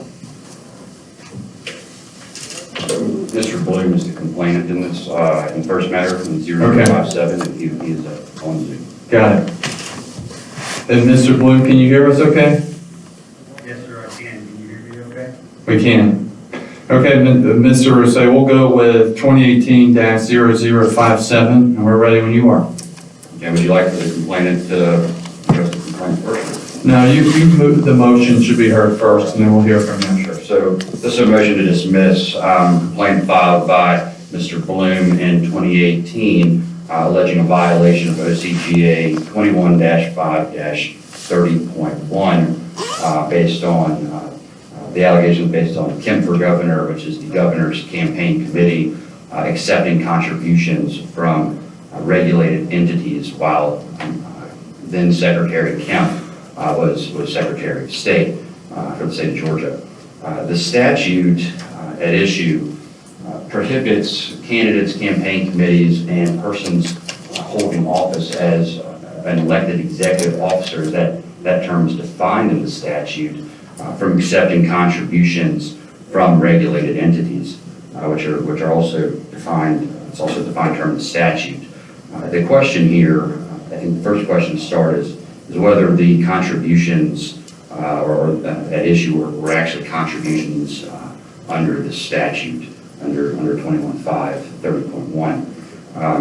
And under subsection A2, a contribution is defined as a gift, subscription, membership, loan, forgiveness of debt, advance, or deposit of money, or anything of value conveyed or transferred for, one, the purpose of influencing the nomination for election or election of an individual to the office of an elected executive officer, or two, encouraging the holder of such office to seek re-election. Here, the contributions at issue don't fall under the definition of the statute because at that time Governor Kemp, he was running for governor, which is not an elected executive office under the statute, and he was also not running for re-election. So the contributions that were to Kemp for Governor Inc. Were not contributions to an elected executive officer who was running for an elected executive office or running for re-election. So that's the crux of the issue. The governor, his registration form, the registration form for Kemp for governor, and the declaration of intention to accept contributions in the CUSA were all filed in March of 2017. The contributions at issue were after that date. They were to the campaign committee, and as such, they weren't contributions to encourage then Secretary Kemp to seek re-election, and they weren't contributions to influence the nomination of then Secretary Kemp for Secretary of State, because he wasn't running for Secretary of State. So that's the basis of the motion to dismiss and ask favorable consideration. Okay. Mr. Bloom, we're ready when you are. I have nothing substantive to add other than that as a complainant, I see no reason to continue to prosecute or to instigate. And I actually have on two separate occasions through written correspondence to this committee made known my intent to withdraw my complaint. I understand it may not be automatic that when a complainant seeks to withdraw a complaint, that the committee automatically dismisses it, which I assume is why I'm here, to further express my conclusion, which is consistent with counsel's earlier remarks, that the pending complaint is not legally valid and is due to be dismissed. Okay. Mr. Chairman, I also have copies of the letter that Mr. Bloom submitted to the commission, if you would like them. Sure. So, Mr. Bloom, you agree that it should be dismissed then, in short? I do. Okay. Secretary Motti, does the staff have a position one way or another on this, or?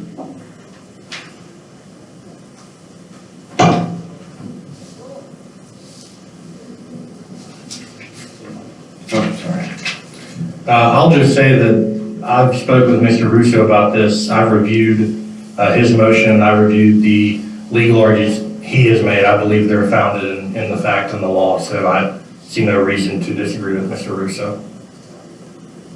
Okay. Commissioners, any comments or questions? All right. Well, I guess just for the record's sake, we will take them one by one.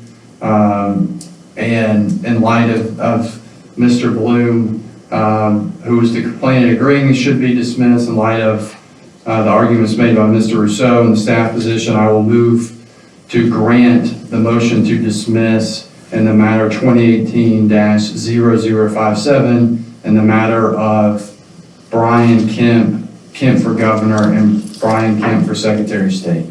And we've got Commissioner Barnum. Yes, and I just want to clarify just procedurally. Mr. Bloom, are you withdrawing your complaint, or are you joining in Mr. Russo's motion to dismiss? Well, I sought to withdraw it on two earlier occasions, and I never got a response from the commission, which I assume is what led Mr. Russo to file his motion to dismiss. So I guess technically, I am joining in the respondent's motion to dismiss. He doesn't have standing. So, because the commission has standing. So while we certainly take that into account, that legally doesn't allow for the case to be dismissed. Okay, so we've got a pending motion. We've got a second. Any discussion? Hearing no discussion, I will call the question. All in favor, say aye. Aye. All opposed? Okay. Motion carries 5-0. So next we will hear 2018-0101 and 2018-0103 in the matter of Brian Kemp for Governor, Inc. Is there a complainant in attendance for this one? No? May I be excused, Mr. Chairman? You may be excused. Thank you for attending. Thank you all for the work you're doing. I appreciate it. You got it. So, Mr. Rousseau, we are ready when you are. Sure, thank you. Complaints 2018-0101 and 2018-0103 were filed by Mrs. Pyle and Mr. Bose Porter, respectively. Those complaints allege that Brian Kemp individually and Kemp for Governor, Inc., which is his campaign committee, violated OC. It's an Amber Alert. My goodness, pleasant. Yeah. Okay, so violated OCGA 21-5-30.2 based on a certain tabs that were included in a mobile application that the Secretary of State's office developed, or purchased, I should say, in 2013. And so the application at issue, many of you some of you may have it, some of you may not. I do have it. But it has the My Voter page information for voters to be able to look up their information. It also has some corporations information if you want to look up your corporation, renew your registration through the app. And so that, if you look at, I don't know if you have the complaint in front of you, but Exhibit H contains the amendment to the contract with the state's vendor, PCC, in 2013 that included the development of this mobile app. The app was essentially an out-of-the-box application that contained tabs at the bottom of the page where public officials that this company has worked with put in a link to their website, links to social media pages, so on and so forth. At that time, in 2013, the Secretary of State's office did not have any official social media accounts. The mobile app included a tab to the Secretary of State's official webpage, but then it included 3 tabs to social media pages, personal social media pages for Brian Kemp. Those were a Facebook page, an Instagram page, and a Twitter page. And as many of you may know, lots of the general public a lot of times will communicate with public officials over social media, and that's how the Secretary of State's office works. A lot of folks would contact the Secretary for questions about it, and we have some variety of exhibits included with the response to the complaint where you'll see, this is just one in Exhibit G, an individual posted, "Sir, my S Corp has been administratively dissolved. It was my mistake. What do I need to do to fix this?" So the general public and the Secretary of State's office would communicate through using the Brian Kemp's personal social media accounts. Now, similar to the last case that just came before you, the alleged contribution here is not a contribution under the code section at issue. Contribution under 21.530.2 is defined as a gift, subscription, membership, loan, forgiveness of debt, advance or deposit of money, or anything of value conveyed or transferred by or on behalf of an agency without receipt of payment therefore to any campaign committee, political action committee, or political organization, or to any candidate for campaign purposes. In 2013, when this app was developed, it was not the links that were included in the app to the social media accounts, the personal social media accounts of Brian Kemp, were not for campaign purposes. The Kemp for Governor did not exist until 2017. The governor, current governor, was then Secretary of State, and the apps were used simply to communicate with the public. So the complaint hinges here on whether the social media pages that are linked in the, or were linked in the app, were used for, whether the value of those links was conveyed to Kemp for Governor or to Brian Kemp as individual capacity for campaign purposes. So, in the alternative, if the commission doesn't find that anything of value was, or that something of value was conveyed for campaign purposes, there's an exception in the statute, and it's in subsection B of 30.2. It states, "No agency and no person acting on behalf of an agency shall make, directly or indirectly, any contribution to any campaign committee, political action committee, or political organization, or to any candidate, but nothing in this code section shall prohibit the furnishing of office space, facilities, equipment, goods, or services to a public officer for use by the public officer and such officer's fulfillment of such service."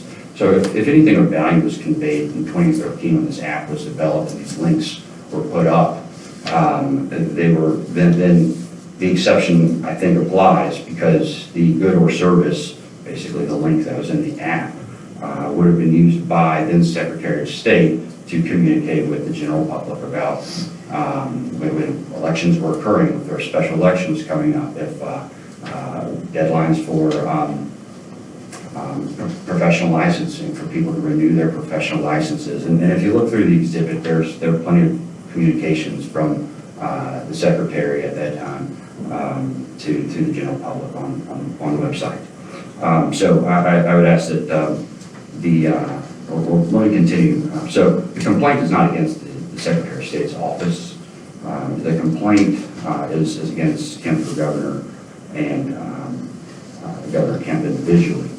Under subsection C, if it states no campaign committee, political action committee, or political organization or candidate shall accept a contribution in violation of section B of this code section. There's no knowing violation of subsection C, and if the agency didn't make a contribution, then subsection C is never triggered to begin with. So that is the basis of the motion to dismiss, and I'd ask for your favorable consideration. Okay. Commissioners, any questions? Has the complainant been served with the meeting notice? Yes, I believe so. Okay. That they were served and they didn't come? I think, yeah, that's correct. I'm getting the affirmative, so yeah. Okay. Commissioner Barney? And Mr. Chairman, I'm curious, or Secretary Knight, does the staff have a position on the motion to dismiss or the complaint? Like the last case, I have reviewed Mr. Russo's motion. I reviewed the applicable law. I find no reason to disagree with Mr. Russo. Plainly in the definition of contribution, it has to be for campaign purposes, and a campaign didn't exist for almost 5 years. I wouldn't even go into the de minimis argument candidly.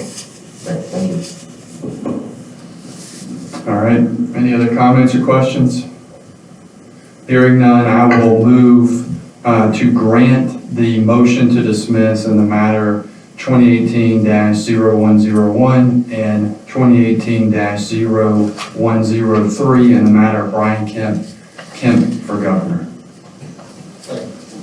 Okay, we have a motion and a second. Any discussion? Hearing none, I will call the question. All in favor, say aye. Aye. All opposed? Okay, motion carries 5-0. So next up is the motion to dismiss in the matter 2019-0017 in the matter of Kemp for Governor, Inc. Thank you, Mr. Chairman. This case involves, the allegations in this case are that Kemp for Governor, Inc. Violated OCGA 21534B1A by failing to report the... And who's the complainant in this one, Mr. Russo? Sure, the complainant is a gentleman, Mr. Dennis Collard. Okay. I do not know if he's here. Do we know if he's here? Secretary Motti, Mr. Lane? He's not. So this is a fairly straightforward matter. Mr. Collard's allegations that Kemp for Governor violated the statute by failing to report the employer and occupation of every donor on the campaign contribution disclosure reports filed by the campaign. The campaign's practice is that if a donor does not provide the employer or occupation of the donor, the campaign sends a letter and requests the donor to provide that information. I've got 3 boxes, and I'll show you real quickly if that's okay. Yeah, that'd be helpful.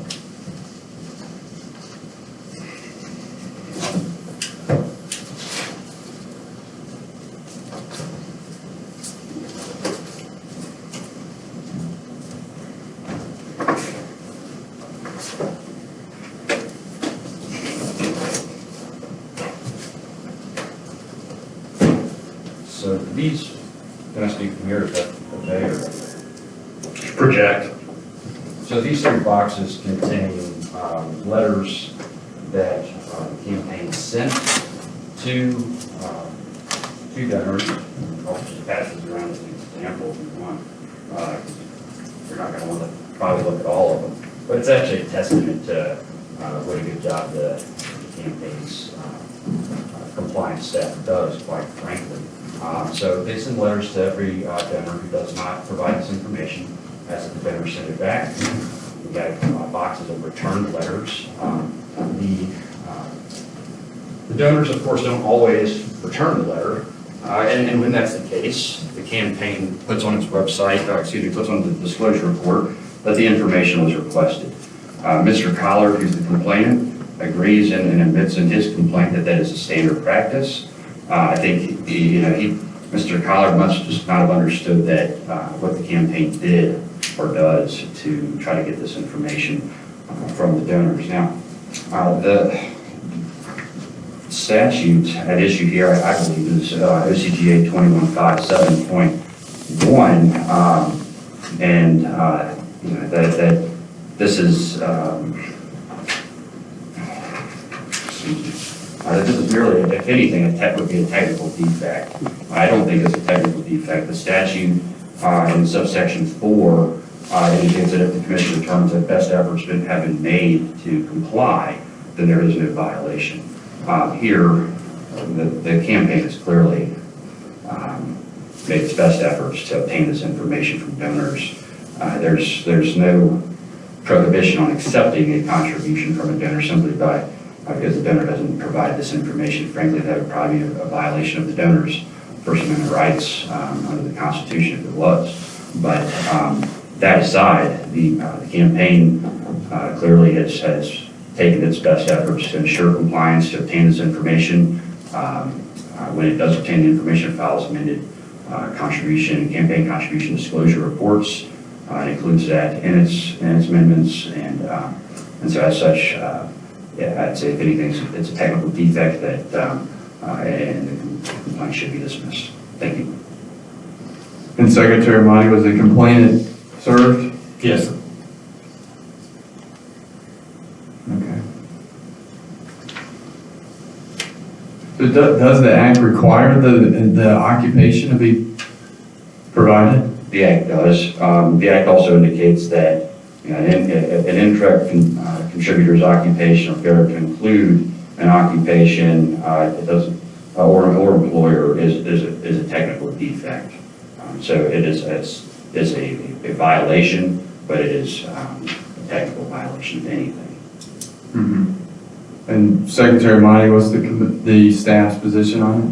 So we actually performed, we served upon Mr. Russo a notice of records inspection, and staff went and actually inspected all of these records. So we've gone through each month's list of letters to donors requesting the employment information.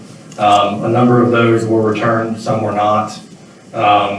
This is actually a very similar issue, ironically, to a case we'll hear in a moment involving the Abrams campaign and a 7.1 technical violation. But if you look at 7.1 subsection 4, to Mr. Russo's point, when they went through the process each month of trying to ascertain the employment, they made best efforts to do so, and therefore they're considered in compliance with the Act. Okay. Any other questions from commissioners? Commissioner Barham? So in the complaint, I guess this is a question for either Secretary of Mine or the staff. The complaint suggests that the campaign listed information requested for approximately 30% of its individual donors. Is that? That's what the complaint alleged. Okay, and have we looked into that? What was the review of that allegation? I don't believe it was quite that high, but there were a number of records requested. Okay, and then the complaint goes on to suggest that the Stacey Abrams for Governor campaign listed information requested for approximately 1% of individual donors. Do we know whether that's true or not? I have no reason to dispute that, and I wasn't, the comparison to the Abrams case was not about that. Okay. It was about a complaint of Ms. Abrams not disclosing what her expenditures were for, and then she went back and amended those, went through the efforts of ascertaining those, and much to this case has become substantially compliant.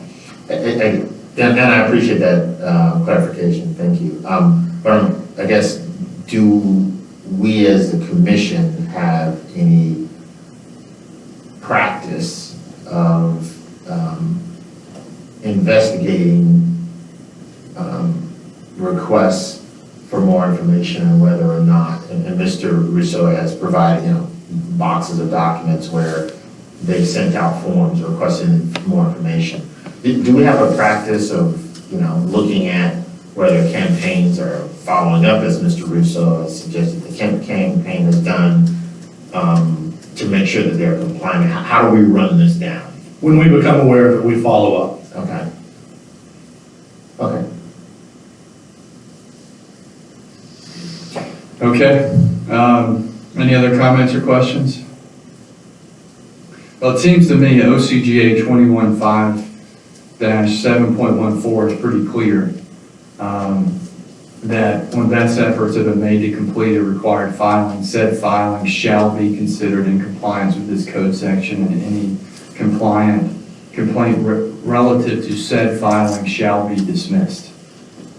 So I don't know how much discretion we really have given the double shalls. But so with that, I will make the motion to grant the motion to dismiss in the matter of 2019-0017 in the matter of Kemp for Governor Inc. Okay, we have a motion and a second. Any discussion? Hearing none, I will call the question. All in favor, say aye. Aye. All opposed? Okay, motion carries 5-0. Thank you, Mr. Rousseau, for attending today.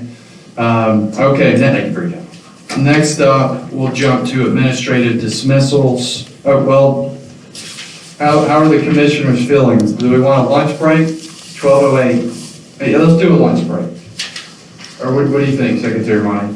I don't think administrative dismissals will take long, and I think you can get all the cases done before you do a lunch break, and then we just have the administrative stuff when we come back. Okay. Is that okay? All right, let's do it.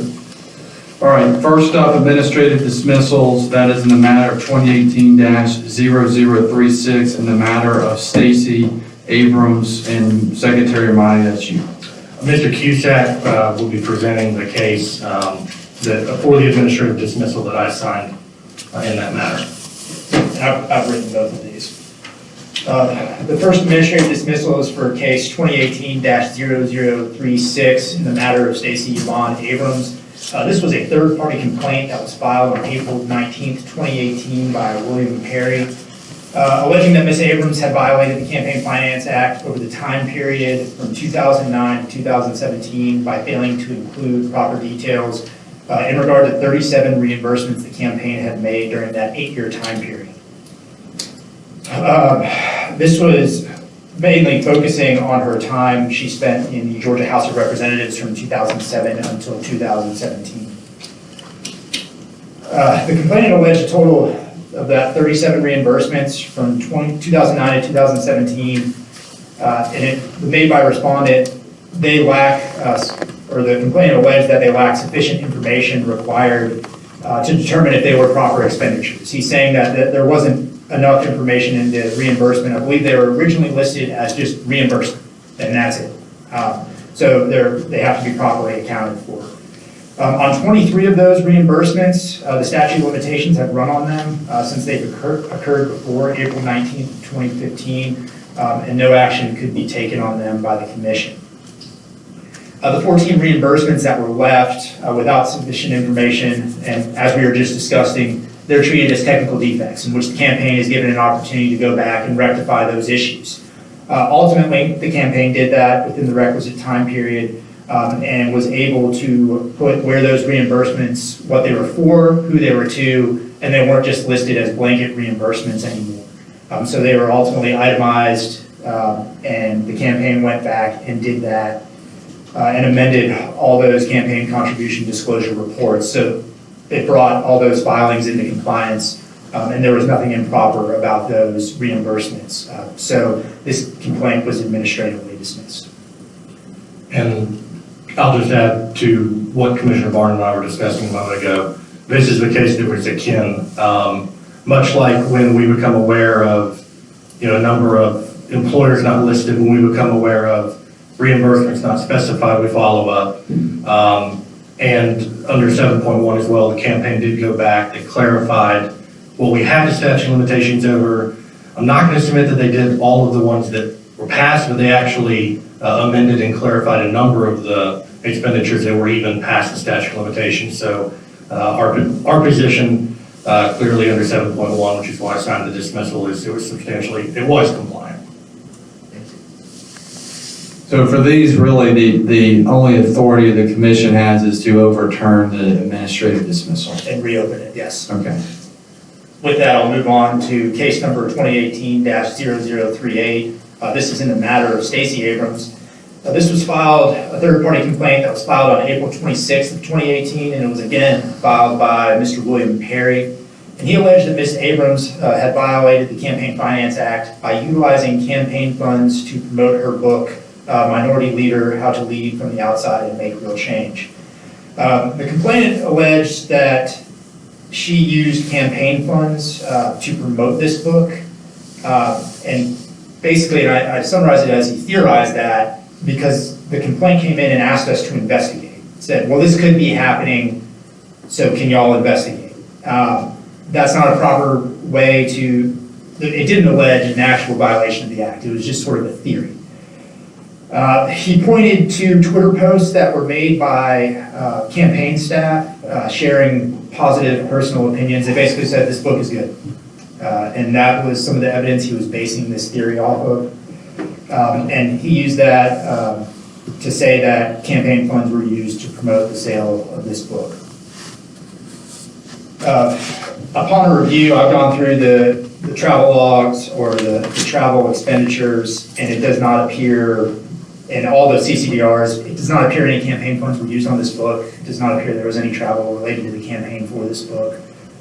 So this complaint is being dismissed because it lacks evidence that any of this actually occurred. And that's upon a review that we did. So this is this is an interesting case that reminds me of a case we heard about 6 months ago regarding the Cable campaign. And the theory behind this complaint was she was promoting her book and that personally enriched her, much like the complaint against the Cable campaign was while taking the state charter, he solicited campaign funds. But as in the Cable case where he was doing business for the state and happened to run into people that wanted to contribute, if Ms. Abrams was out genuinely fundraising, campaigning, advocating for election, and people wanted to talk about her book, that doesn't violate any campaign finance laws, and that's why we're dismissing the case.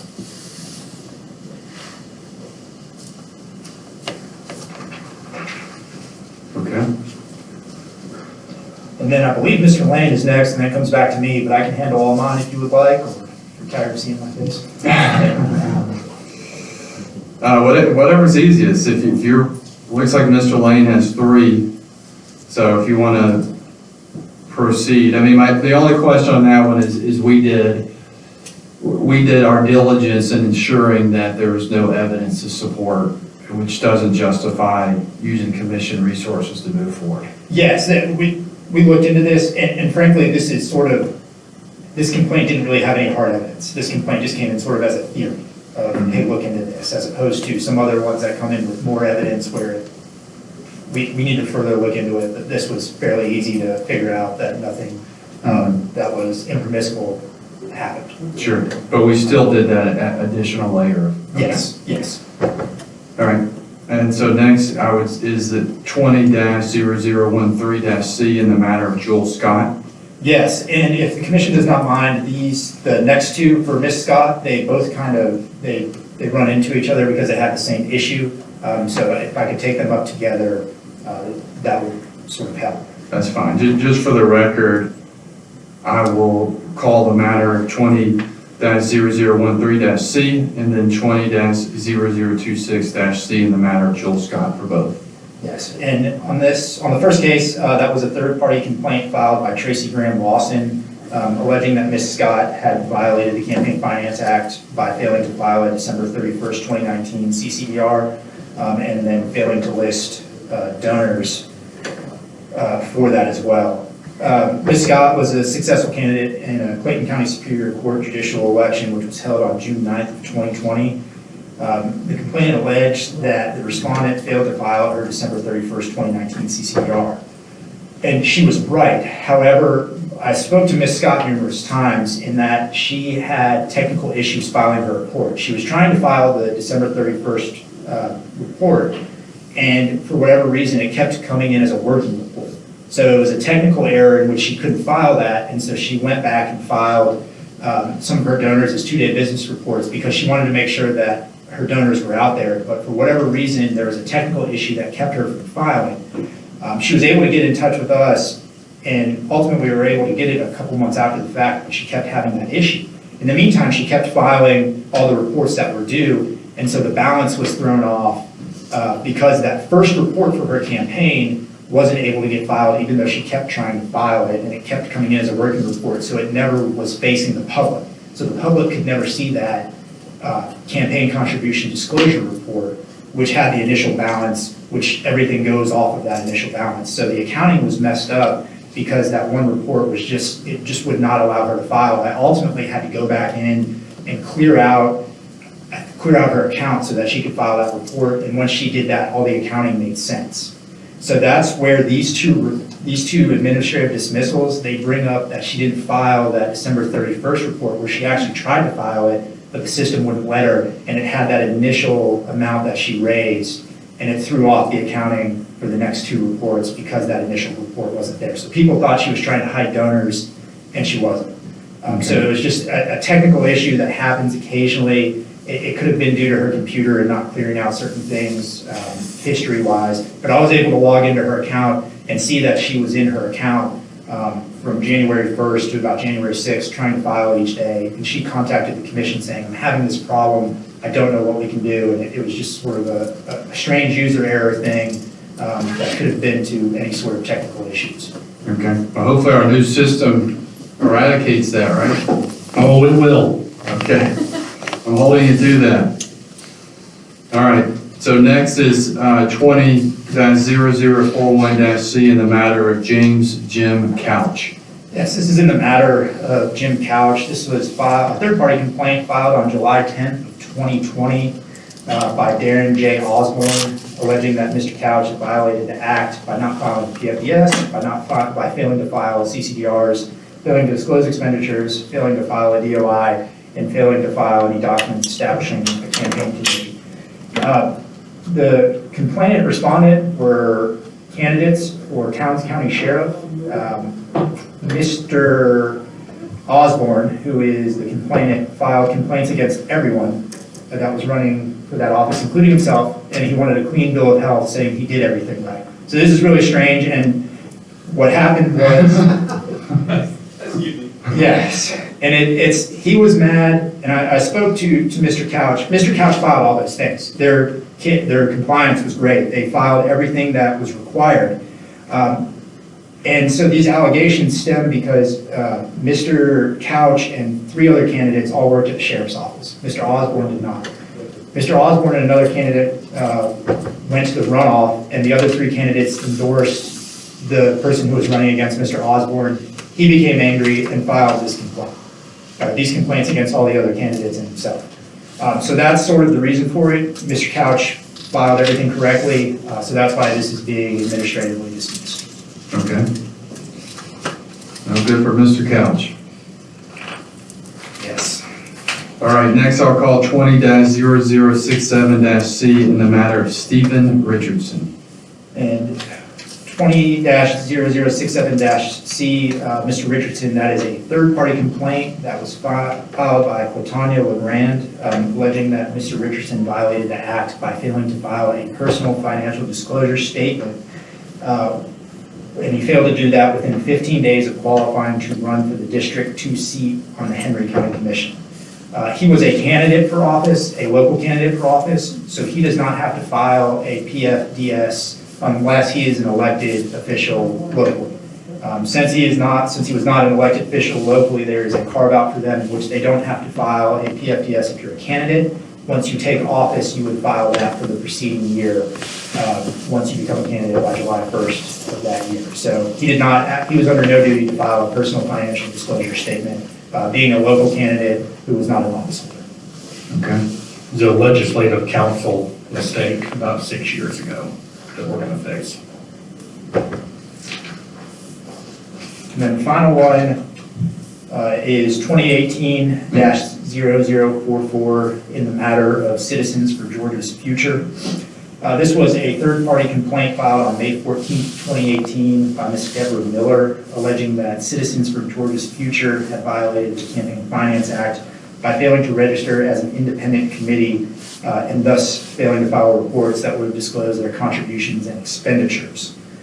She alleged that the respondent was required to register as an independent committee due to them running advertisements and communications against then gubernatorial candidate Clay Tippins, who was a candidate in the 2018 Republican primary election cycle. Now, this is one where there was actually the actual advertisements just basically say Clay Tippins is not right for Georgia. It avoids express advocacy. It's obviously a negative ad against him, but it tiptoes around those words that are vote for, vote against, or any other statement that would be considered express advocacy. So it's considered issue advocacy. And relying on our advisory opinion 2001-32 and 2010-05, a group of organization does not have to register with the commission as an independent committee if they do not engage in express advocacy. So since this group did not actually engage in express advocacy, I think it's easy for sort of people who don't deal in campaign finance to say this is a negative ad, it should be regulated. However, this is one of those exceptions that tiptoes around the actual words you can and can't use to basically not have to register with us. So that is why this one is being administratively dismissed, because it does not use those magic words of express advocacy, and thus they do not have to register as an independent committee. What were the ads?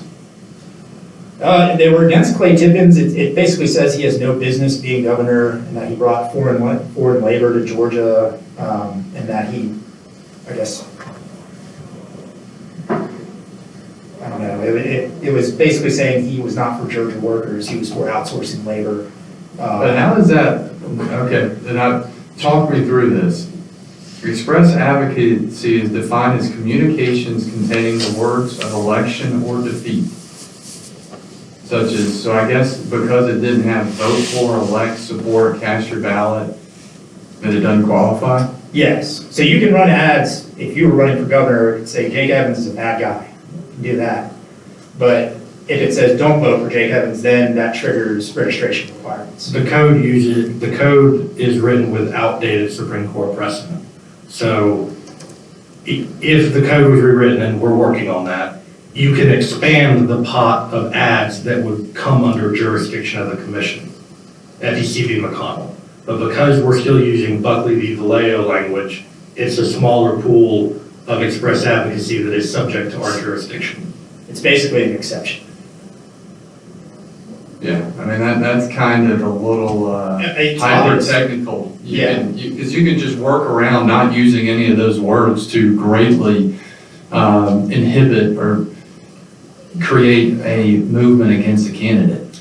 There was a 2002 Brennan study that talked about the 2000 presidential election, the 98 congressional election, that showed 7% and 9% respectively of all ads actually were captured under the Buckley v. Vallejo test.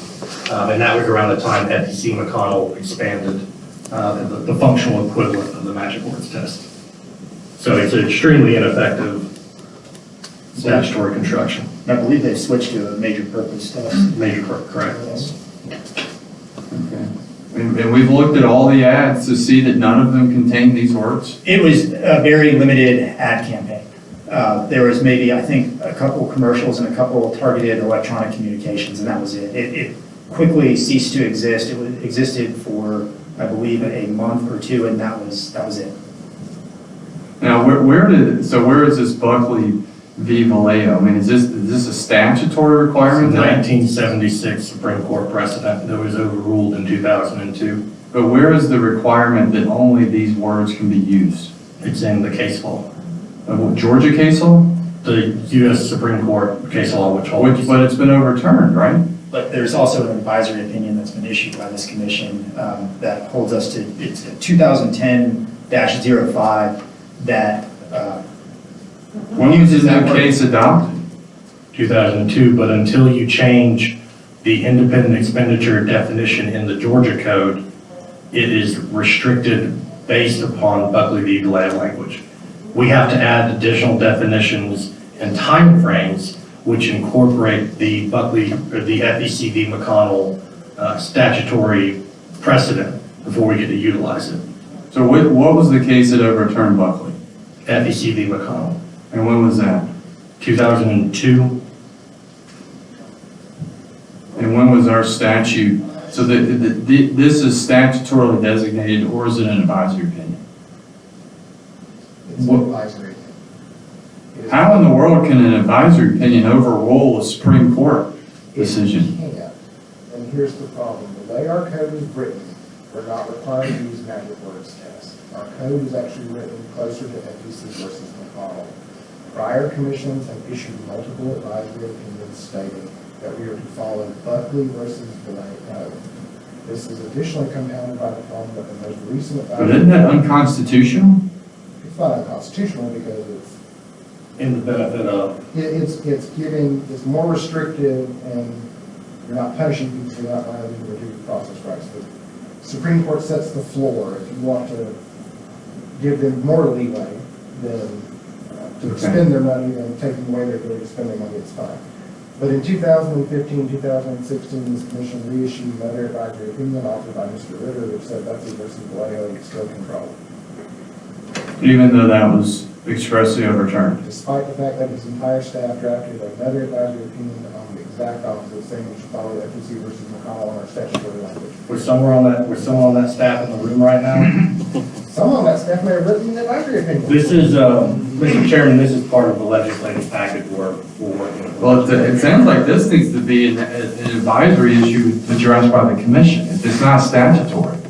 I still have a draft opinion. But I think we should consider that. I mean, I don't know what the other commissioners say, but I don't know why we would have an advisory opinion which it says we're going to be in accord with a case that's been overruled. And that doesn't make, I don't know. I defer to you. If we think this needs to be administratively dismissed. Here's the thing, they would be relying on our advisory opinion to do what they did, so we can't go back and punish them for this, because that's technically the law that they are governed by. So we can fix it going forward, but going back, that wouldn't work. Well, let's add that. If we get it fixed statutorily before that, it's a moot point. No, well, I know, but I never put my eggs in that. That's a long process that often doesn't work out. So I think we should, at our next meeting, if you already have the opinion drafted, let's consider doing that, because we need to be consistent with the current law. All right, so is that all administrative dismissals then? And we'll note for the record that we should take a look at this issue, because, oh, sorry about that. Yeah, you've got 3.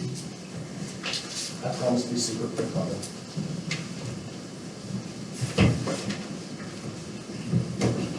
Commissioners, with your indulgence, the first 2, that being Hope for Georgia, which is 2018-41, and Joshua White, 2018-43. I can present them together because they are exactly identical. The only thing different between the 2 cases are the name of the respondents. Both of these cases began through a complaint filed by Miss Lauren Grow-Largo, who was Miss Stacey Abrams' campaign manager at the time. Complaints were filed on April 25th, 2018, alleging that both Joshua White and Hope for Georgia impermissibly acted as independent committees that coordinated impermissibly with the Evans for Georgia campaign. There were a number of allegations. Basically, they boil down to that Mr. White sent out an email communication stating that people should donate to Hope for Georgia, which is a 501c4 social welfare organization, and that such a donation would ultimately help Ms. Evans in her bid to become the Democratic nominee for the gubernatorial elections that most recently passed.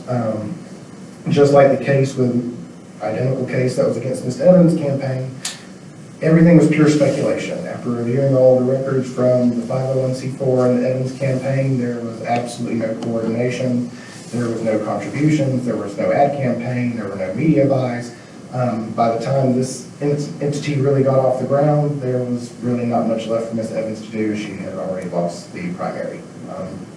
And her donations have pretty much dried up.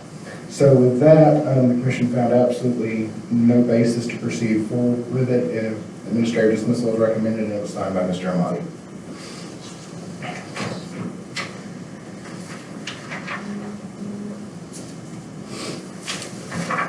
So what was the basis of it? The basis is that there was one email communication that was sent by Mr. White, who was the head of this 501c4, known as Hope for Georgia Incorporated. The email stated, dear donor or dear donors, please contribute money to Hope for Georgia. If you contribute X number of dollars, here's our wiring instructions. We will be able to get Stacey Evans elected as the next Democratic governor of Georgia. That was the extent and basis of Ms. Largo's complaint. And the basis, what violation would that be? There is no violation. It is perfectly legal for a 501c4 to send that email and try and raise money and stating that they're going to try and help someone get elected to office. That's the whole point of an independent committee.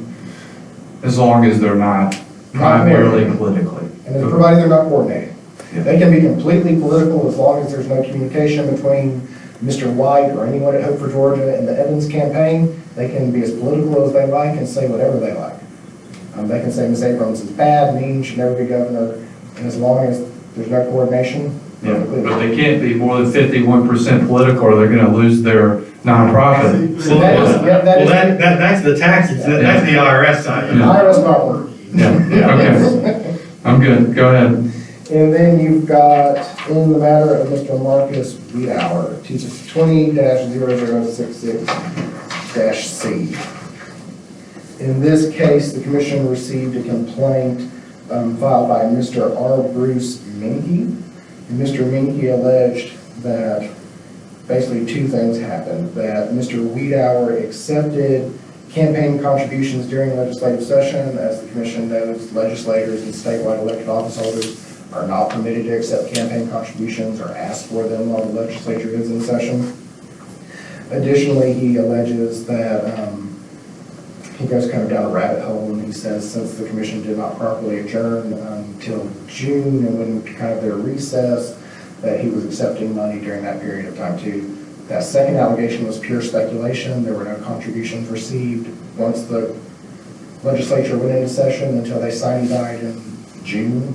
So allegation number 2 is pure speculation. As far as allegation number 1, the campaign contribution disclosure reports did show money being received after the legislature went into session, but upon issuing a notice of inspection and reviewing the bank records, it was clear that the money was received prior to the legislator going into session, and it's a scrivener's error by his bookkeeper. They were going by strict cash accounting, and they were waiting for the check to clear the bank before they denoted it as being received, whereas he received the checks about 3 weeks before session started and just sat on checks.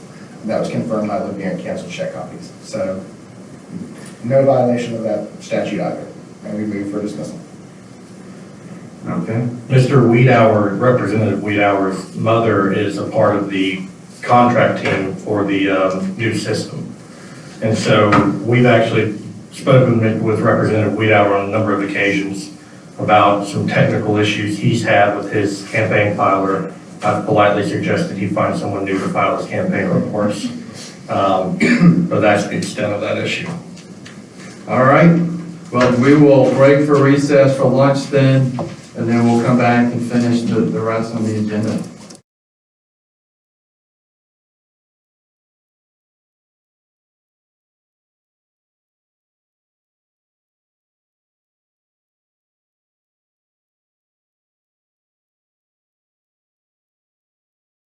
Do secretary.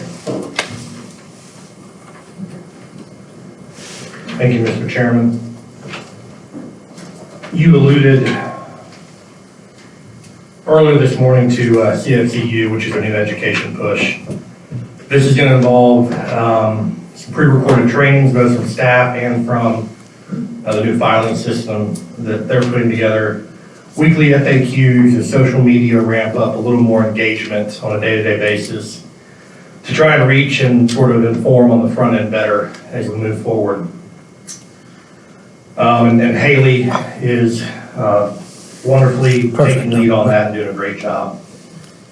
The system is expected to go live in early, we're doing a soft rollout because it'll be ready to go live about 2 weeks before the January 31 filing deadline. But we all know how tech works and software works, and that's a quick turnaround for people that haven't used it before. So we're giving them the option of, and this is a small group of filers, so the January 31 non-election year is just going to be the legislature and the statewide officials. The PAs and the solicitor and the Superior Court judges and the appellate court judges are all June and December. But we're giving them the option of either using the new system January 31, or if they prefer, they can file in the old one and wait until June 30th to use the new one after they've had several months to sort of play around with it after session. We're going to work with third-party vendors who use our system, sort of beta test this thing over the next few months, get their input, make sure we're working through whatever, kinks in the technology that may be there. And then we're recommending to the third-party vendors as well, they use the legacy system for January, just because of the turnaround. Updated financial intake numbers with the usual caveat that this is not meant to be a revenue-generating industry by intent, but that does happen. And particularly in an election year, the more we do, the more we bring in and deposit back to Treasury. We've collected over the past 5 months, relative to the 5 months in 2019, a little over $80,000 more than we did last year. We've deposited back into the Treasury a little over $78,000 more than we did last year, $128,395 from July through November 20th. CCDRs are up over twofold. Lobbyist late fees are up just a touch. Civil penalties up significantly, but in any event, we are clearly prosecuting more cases for more serious violations and putting more money back into the treasury for appropriations. So I think that's a positive reflection of the work that we're doing. And lastly, we are now 100% up to date, have no outstanding fees on any judges in the state of Georgia. So all judges are up to date with their filings and any late fees. And we've been working with the administrative offices of the courts and the various judicial councils to help them in that endeavor. And with that, I believe that's all I have. Okay. Well, thank you, Secretary Monty, and thank you to the staff. I know it's a lot of work to even just make these meetings go, so we appreciate it. And I think CFCU, I'm excited about that. I think that's going to be good for the commission. And I know this e-filing system has been a lot of work. But I think that's much needed. I get many, many texts about, hey, the system's not working, Jake, will you fix it? Fortunately, I know as little about it as anybody, so good. All right. Report of the Attorney General. Mr. Fuller, we're ready when you are. There we go. Just a quick update. First being that, as y'all recall from at the last meeting, I think we had our last meeting right before I had an oral argument in the Court of Appeals case that involved us serving a subpoena to New Georgia Project, Fair Count, and I think the Abrams campaign. In that case, there was an oral argument on September the 30th. We're still waiting on a decision in that case. My suspicion is that similar to the Oxendine case, it probably will be an en banc decision, so we expect that more than the original panel will be weighing in on that case, and we'll be getting a decision, hence why it's taking so long. So hopefully by the next meeting, we'll have a decision in that case that will say one way or the other about this agency's power to issue subpoenas during preliminary investigations. Another hearing that I've had back in December was against New Georgia Project and New Georgia Project Action Fund. It was in Gwinnett County. We had a hearing in front of Judge Warren Davis. That issue also dealt with a subpoena that was being challenged during a preliminary investigation. This time that New Georgia Project and the Action Fund, they filed motions to quash under the banking statute, which grants account holders the right to challenge subpoenas sent to banks. So we argued that. We hope to get an order. I submitted a proposed order and hope to get a decision soon on that case. We already did in December. And the court didn't give us a due date for proposed orders until this Monday. So, Can I ask a question? sure. Initially in that case, the judge asked for each side to give proposed orders, right? That's right. And then there was a deadline, but recently he asked you to supplement your proposed order with more facts and information to include. Did you give a deadline? I know you submitted it, I was just wondering if there was a deadline. No, there was no, I didn't get any follow-up email on when the court was going to issue a decision. My suspicion is that the reason why there was a request for more information, I suspect that he will rule in our favor. Right. So otherwise there wouldn't be a need to ask for that information. I wasn't, I should have been more clear. He asked for some facts to supplement the law, and obviously it was a legal issue, but Right. I just didn't know if he had indicated in that when he expected it to, okay. No, and I've been monitoring my email. I haven't received anything as of today. And then lastly, there is a hearing at the end of this month, I guess an OSA hearing, if you will, will be in person. It's against the School Reform 2016 group that's out of Columbus. Y'all remember Frank Myers and John Thomas being up here putting on quite a show. So that's set for a hearing. And that's still going on? Well, so we filed what's called the statement about asserted back in March of last year, expecting it to be heard sooner rather than later, but then COVID, and I think there were some issues with the Muskogee County Courthouse, because these cases have to be tried in the venue in which the violation occurred, so we have to take the show on the road. And OSA schedules hearings at the county courthouse. They have to reserve a court space, which there's, I guess, logistical challenges with that as well. So I think COVID compounding that, we have to move venue down to, I guess, southeast or southwest Georgia is the basis for the delay. But it's set for a hearing. No reason for it to be moved. It'll be January the 28th and the 29th. If anybody wants to drive down. It was in Hamilton, Georgia. You know, be glad to have the company. So. Was that the guy that was here that sat there and he was like one of the most disrespectful guys? Yeah, so this was going to be the most expensive case that the commission has ever litigated. I can tell you, Bum's been the word since we put rubber to road. He had a couple of responsive emails to me directly, but you know, it's sort of like I'm one that's like, well, you can just say all that to the judge and we'll just go from there. And he hasn't responded to the actual complaint. So part of the thought process I've been discussing with staff is moving for a default, although OSA administrative law rules are a little different than, you know, pure civil practice in that there's no like motion for summary judgment that can be filed ahead of time. So, but we're exploring those options, and otherwise we'll be ready to rock with all the small town folks down there. So, Well, good. Well, we appreciate all your work. I saw the oral argument. You did a very good job. Appreciate it. And the commission appreciates your representation of us and all the advice and guidance you give us. I know it takes time and effort, and we appreciate that.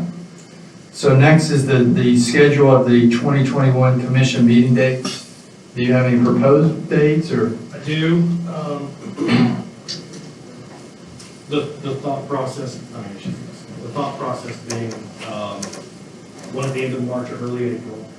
My thought is, if it's agreeable, possibly the beginning of April, because that gives us a better chance of either going after session, or at least so late in session that they're not having subcommittee hearings in the clock. So I would propose April 1, which is a Thursday, or April 8th, so that Bob can't go to the Masters. Yeah, that's like, that won't work.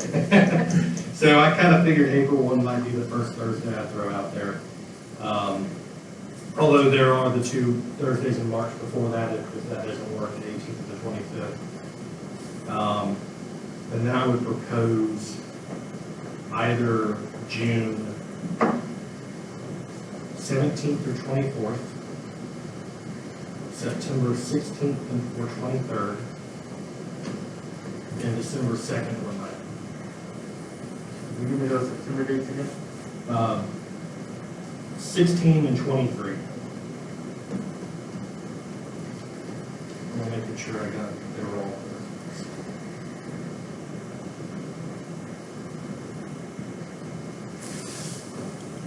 Well, April 1 currently works for me. I could have an oral argument that day.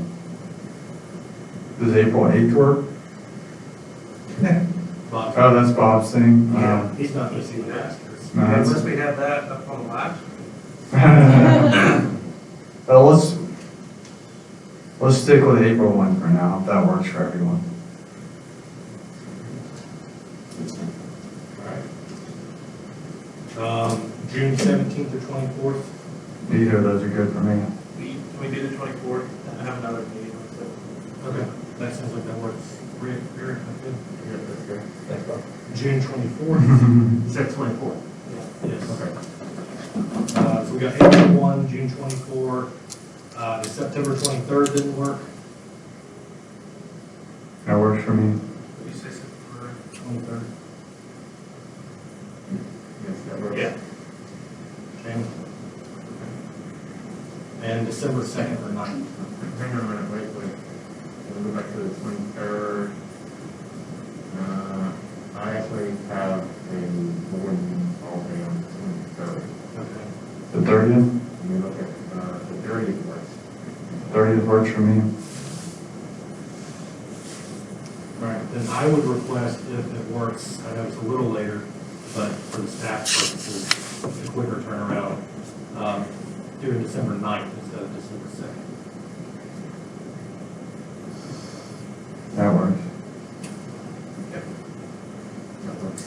So to confirm, April 1st, Thursday, same time, same place. June 24th, Thursday, same time, same place. September 30th, same time, same place. And December 9th, same time, same place. With the one caveat that you will add Zoom availability for the notices along with the same time, the same place. Yes, I've got, yes. And Eric, your appointment is good through all of these days. Yes, thank you. Thanks for that clarification. I'm going off my bag here. So this is so funny story about that. You bring that up and you're like, well, my badge is since 2020.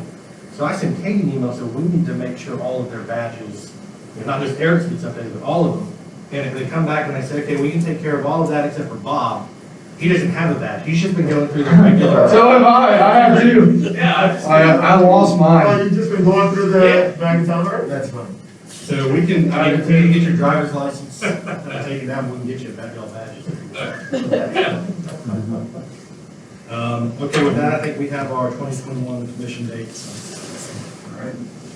So public comment. You have any signed up? Nope. All right. I will make the motion to adjourn. Second. All right. Any discussion? Hearing none. All in favor, say aye. Aye. All opposed? Carries. 5-0. Good work. Thank you. Thank you, guys.